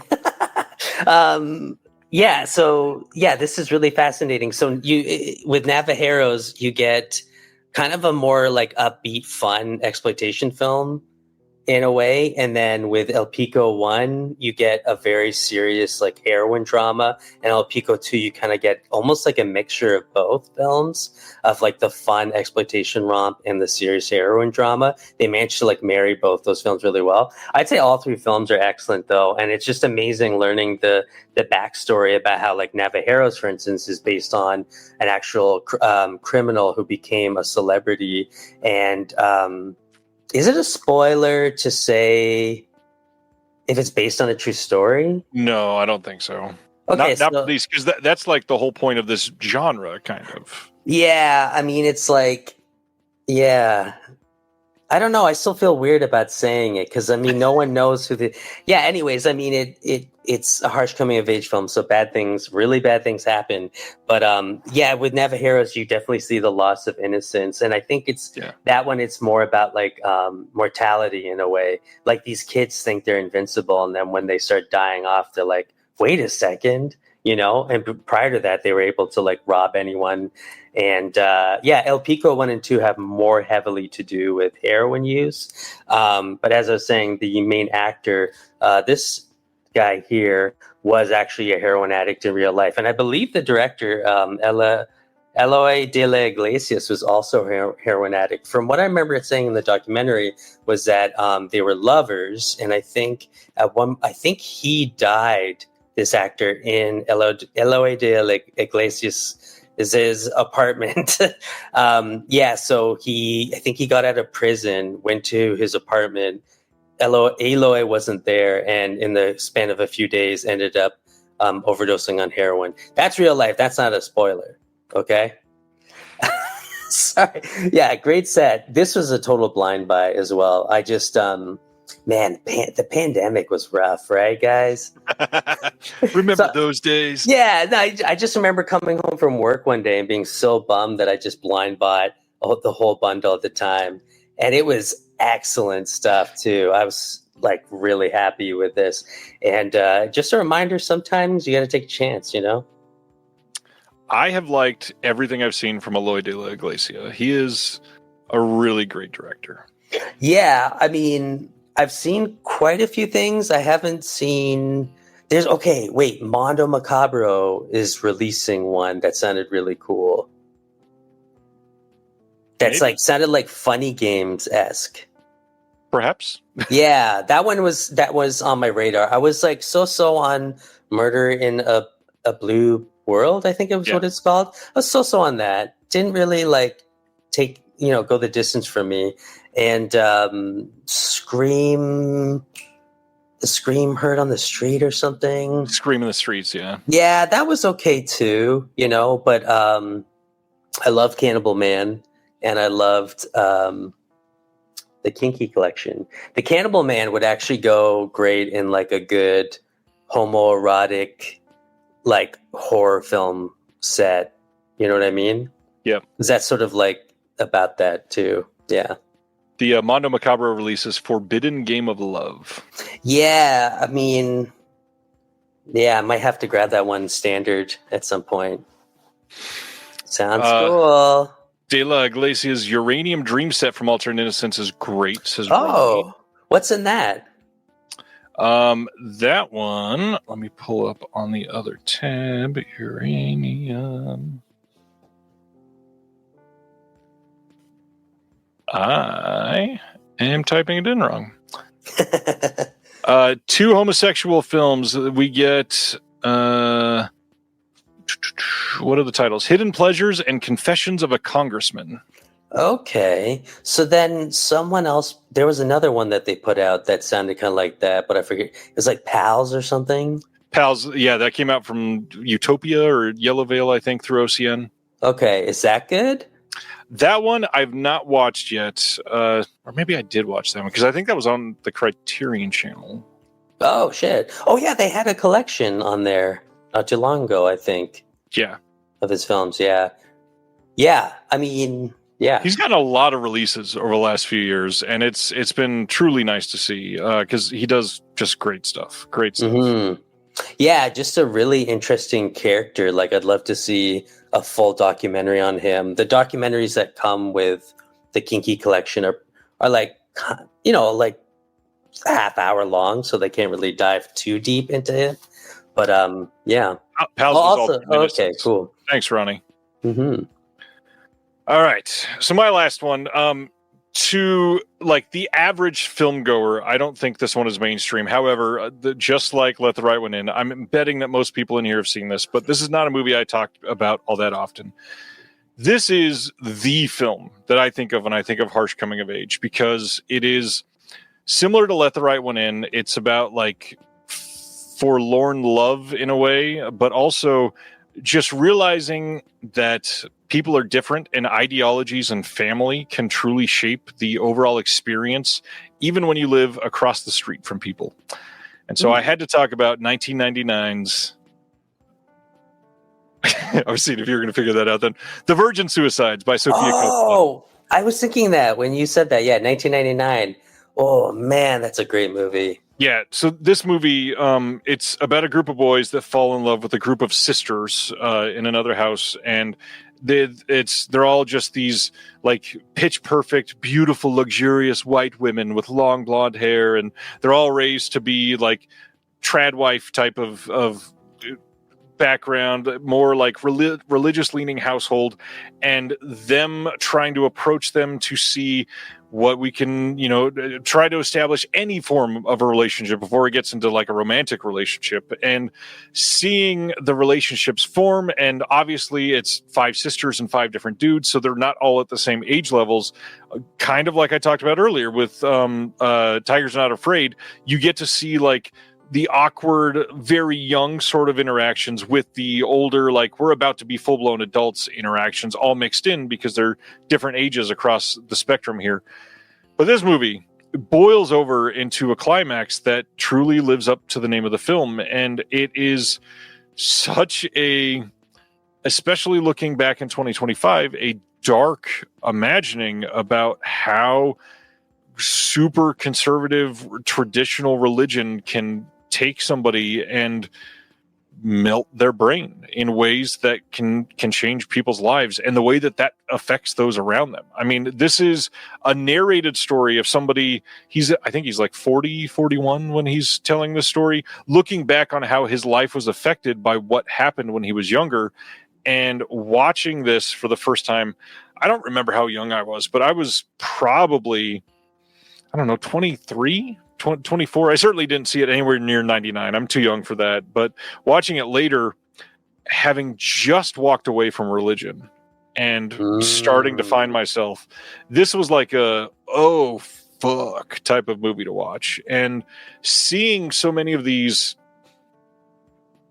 pieces of dialogue, but also like the way that these people acted, be things that I had seen before in friends, in family, being raised in a situation that felt this conservative, and not conservative in the political sense, but conservative in the like traditions and religious sense, is such a mind-opening experience when you're looking at it as like an alien situation, because that's how the story is being told. Like it's from the male perspective of what was happening in that household. And The Virgin Suicides does not get enough love today. Like this is a movie that was directed by Sofia Coppola as a first feature and is amazing. Like this movie is beautifully shot. It is wonderfully done. It is acted with an ensemble cast that is, looking back now, kind of mind-blowing. I mean, Kirsten Dunst is incredible. Josh Hartnett is at like peak Hartnett here. I know he's like soured for a lot of people, but James Woods is great in this. Kathleen Turner is amazing. You've got other random people like Danny DeVito that show up in this. Oh, yeah. All of the interactions with all of the kids are so like awkward at the same time of just like so realistic and authentic, because it's authentically awkward. It's authentically like, can we just hang out and talk on the phone tonight for 20 minutes? And it's such a great perspective on growing up around this environment, which we don't get all that often. That's amazing that, like you're kind of explaining your deeper connection with it, kind of coming out of Christianity and everything, because when I saw it as a kid, like I didn't grow up with any kind of conservative or Christian upbringing. But the film felt very dreamlike to me, purposely. Yeah. And so it's interesting to hear your experience watching it, like I didn't even occur to me that people would look at it that way, but that makes so much sense, like to me, you're totally right that it's like about the oppression, I guess, of these girls. But for me watching it, and I guess this is how it connects to the other films I picked, is like, I still don't really know why the things happened why they did. Do you know what I mean? Like, Right. like why do they kill themselves? You know what I mean? Like, what? There's so many things in it that just kind of leave you, it's like unanswered questions in a way, but that's kind of realistic to some degree, even though it feels like a dream. Yeah. Yeah, it's certainly like ethereal, especially when you're in the traditional house. It is quite like everything has this very soft framing. It's got the way that it's, especially that last scene when you're actually getting to the climax of the film, and you're like creeping through this house, and like the edges of the wall feel like there's a cloud wrapped around it in a way. It's such a unique way to film it, and then, my God. The soundtrack of this is amazing, like everybody's saying in the chat, but the acting for all the sisters, especially Kirsten Dunst, like she is astonishing in this movie. Oh, and the emotion that it kind of feels in certain scenes like emotionless, and that in itself is an emotion based on how she's responding to those situations. This movie is a gift that just watching it again and again every single time is just. It's an escape, which ultimately is what the ending of the movie is an escape. And that itself is crazy. Adore this movie. Adore the fact that we got Sofia Coppola as a much better director than actor, obviously. And because this was good, it's what got her to focus on that. And so it got us Lost in Translation and other Love Lost in Translation. Yeah. I think I need to reevaluate Marie Antoinette. Yeah, it's quite good. Yeah, I mean, I remember liking the aesthetic of it, but I've only seen it the one time in theaters. That was it. I haven't really kept up with it. Oh no, you know what? I saw The Beguiled, is it? The Beguiled is quite good, and not many people have seen it. Yeah, wasn't a fan personally, but I wasn't familiar with the original, so maybe I just didn't have the right context for it. I don't know. The only one that I haven't I don't even know that I liked it. On the Rocks is rough. I even liked The Bling Ring quite a bit more than that one. Oh, okay. Yeah. I kind of forget. She kind of seemed to keep making so many movies, but wasn't really getting the same recognition as those first two, No, and I've not seen Priscilla yet. I definitely need to see that one. Oh yeah, I forgot she did that. It's weird that came out around the same time as Elvis, though. Elvis, yeah. Chris is saying, wasn't Lost in Translation supposed to get a Kino a long time ago? It was supposed to, and that got canceled. The internal rumor is that Sofia Coppola herself blocked it, and it's supposed to be going to Criterion. That makes more sense. It does. Yeah. It should not have a Kino 4K. It should have somebody that's going to treat it a little bit better. Wow. So that's it. Anything else that you would shout out real quick instead of going deep dive? Shout out Split Your Head podcast, where you can hear me talk to other people other than Ryan. I meant other harsh coming of age films that you wanted. Oh, you were like, okay, time to go. Plug your thing. I'm just gonna run through the list I made quickly, because I've tried to put a list together on Letterboxd. So if you follow me on Bob McCully on Letterboxd, I post quite a bit and I write a lot of reviews. So no one has seen this movie, and so I have to shout it out. And it is one of the harshest coming of age films. It's unfortunately, the English title is The Notebook. I read about this one, yeah. Okay, so it's a Hungarian film. It's a World War II film about two little twin boys who basically become Dee Pariah? I don't know that one. They basically torture themselves, is the best way to put it, to become superhuman, in a Freudian sense. It's really harsh. I Start Counting is another great one. Jeremy is another great one. Christian F, I believe someone mentioned earlier in the chat. Yeah. Christian F is another fantastic one. Smooth Talk. I've never seen Smooth Talk. Oh my God. You have to see Smooth Talk. It is really intense. It starts out like a normal teen romance kind of film, and then the last half hour is like a psychological horror film. It's amazing. The Fan maybe would be considered one. I put The Wolf Pack on this list. I really love that documentary. Kids would be on there for sure. Mysterious Skin, Last Scenes of... Yeah, exactly. They come out of nowhere, but the acting between, is it Treat Williams and Laura Dern? They're acting together in the final is for her throughout the... that was quick. Welcome to the Dollhouse is another good one. Yeah. I said 8th Grade, right? 8th Grade blew me away. Love that film. Love 8th Grade. Yeah, so good. Valerie and Her Week of Wonders. I mean, kind of a stretch. It's a bit more on the surreal side. It's also one of those films, I mean, similar to The Fan, where like the underage actress aspect is like, yeah. Oh, American Pie. Man, I don't know. Okay, American Pie. Can we still enjoy those? Like, I personally still like them. I don't know. It's crazy. They're weird. They're weird and cringe, believe me. But yeah, it's just like, I don't know. There's movies from like 10 years ago that already feel weird with today's sensibilities. The hard part, I mean, so many of these movies, if you're just, completely dismissing things because it's not up to today's standards, you're going to lose everything. For sure.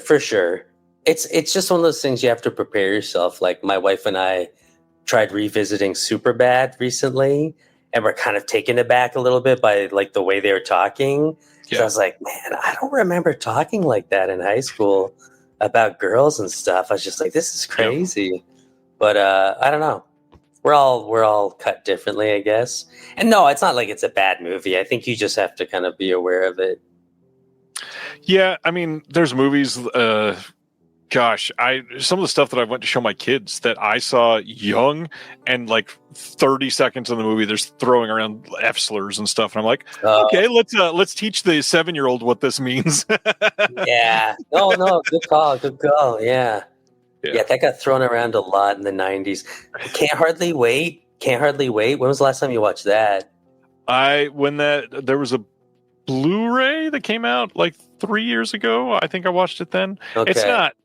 I get it. I didn't really think too much of it, but I had like one friend, like a gay friend of mine, basically just like ripping into that film. He's like, you don't understand what it was like for me as a kid watching that. And I was just like, really? I couldn't really remember it. And then watching it, I was like, oh yeah, that would have been devastating. And then like Ethan Embry's character is a fucking creep the whole movie. Like, what is this? There's so many movies that just watching it now, you're like, how did they approve writing this? Like, this is just like bullying, and we're like doing it for laughs. Yeah, true. The 80s was really bad for that, I think. Very weird. Very weird. Mm-hmm. We all came of age watching them. And they're quite harsh, that's for sure. That's true. All right, Split Your Head. Everybody needs to check out the show. Do you have plans for upcoming episodes? Can you reveal, or is that a secret? Or no, I mean, I have. So the way it works, I take a break from November to February. So I have 4 episodes left to put up. Only one of them hasn't been recorded yet. So I've got British. Good show. Oh, thank you. Balraj Kang. He is a British and South Asian filmmaker. He's on the next episode. I've got a discussion with Dr. Ethan Lyon and Jetta about 3 films focused on pain. One of them is the Bob Flanagan documentary, and 2 other films that are kind of like lesser known. I should be interviewing this guy who does RFN Pictures. He's got a couple horror movies, one coming out soon called Hellamare, I think it is. And then actually the one I'm really most excited about is going to be my final episode of the season with Lucky Cerruti, talking about his... Do you know that guy? Okay, cool. He was my first interview ever. Oh, amazing. Yeah, he's amazing. His new film, Box Cutter, is such a level up for him. I honestly blown away by it. I would compare it to something like Jeremy Saulnier or S. Craig Zoller, kind of in that sort of style. So I got to see the screener of it, blew me away, got to interview him, and that was a fantastic time talking with him. So I'm really excited because I feel like that's going to be a strong final episode, and hopefully people get to see Box Cutter soon and be like, holy shit, who is this guy? I need to see Box Cutter. I've liked pretty much everything he's done. I'm not going to remember the name of it right now, but the one where there's a couple people locked in the basement. Did you watch all of his stuff? Yeah, that one is Kindness of Strangers. Yes, Kindness of Yeah, Strangers. Yes. it's sort of a little bit like that, but way more ambitious. Hail Mary, fuck you, and Atlantis. Wait, fuck you. What? Oh, okay. What did I say? Hellaware? Hellamare? I'm not sure. Oh, I love you, Corinne. Honestly, we've gone too far in the won't give people how boring, LOL. Oh no, and I agree. No, that is a good point. I would agree with that. People should be unlikable for sure. And I think John Waters said it best about what he said something about isn't a villain supposed to be a piece of shit, And that's right. true. And yeah, I agree. I don't want a sanitized version of everything for sure. I think it just requires nuance is all. And I think don't get rid of these films. Just be aware, have conversations with people. Ryan, if you're showing your 7-year-old son, yeah, you got to think about that thing, right? Oh, fuck you was a tagline. Okay, right. Okay.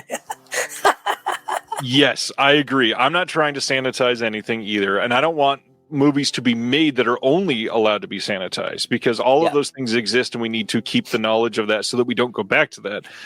The hard part is in things like Revenge of the fucking Nerds, which is creepy as shit, where they are playing the rapist as the hero. And that's that's a big win moment.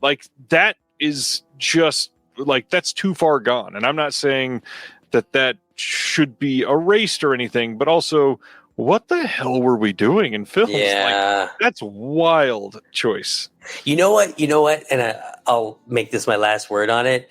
The most recent film that I think nailed what we're talking about is Sean Baker's Red Rocket. Because I think to me, that's my favorite film of his. And that was a protagonist who was a piece of shit. Yep.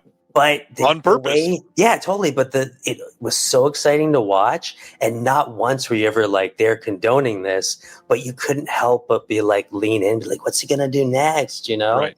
They nailed that. Yeah, I completely agree. It's not my favorite. I prefer Nora just slightly, but Red Rocket is, I think, of his not big films, Red Rocket is his masterpiece, other than Nora, which is, they're both amazing. Oh, yeah. I loved Nora. Yeah, it was great. All right. Everybody go subscribe to Bob. Obviously, he's amazing. You all probably love this tonight. He's incredible. Go listen to the show. Lots of past episodes. Just skip over mine and listen to everybody else's. No. No, I genuinely loved our talk. Going on your show this year was a highlight for me.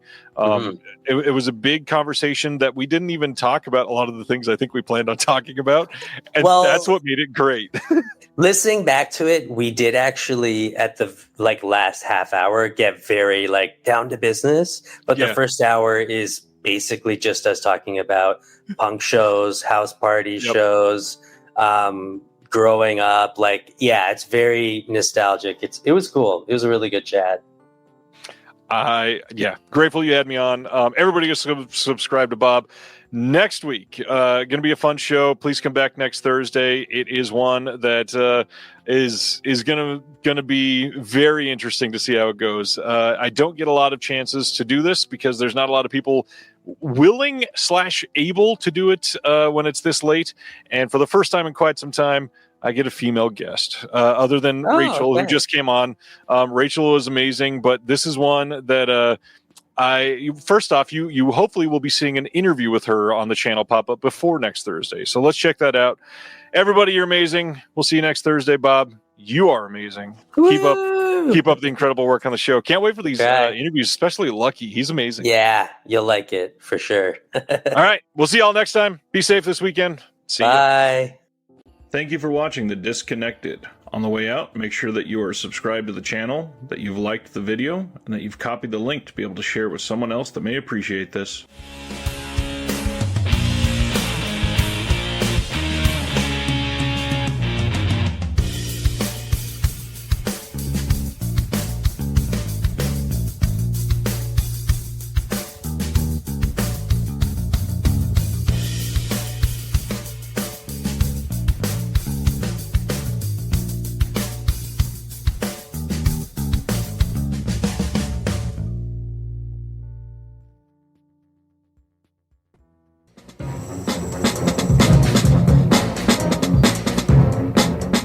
Hello, this is Aaron West. I am the author of the A24 New Wave. In this book, I look at A24's output and I make the argument that we are in a new wave movement right now. A24 plays a major role. This book has a supplemental podcast where each episode is a brief conversation about an A24 related topic, whether an actor, director, or even a genre. As I continue research for the book and conduct interviews, I expect to record podcast episodes with people involved with the company. You can find the podcast at cinejourneys.com or wherever you find podcasts, and we are proud to be members of the Someone's Favorite Productions podcast network.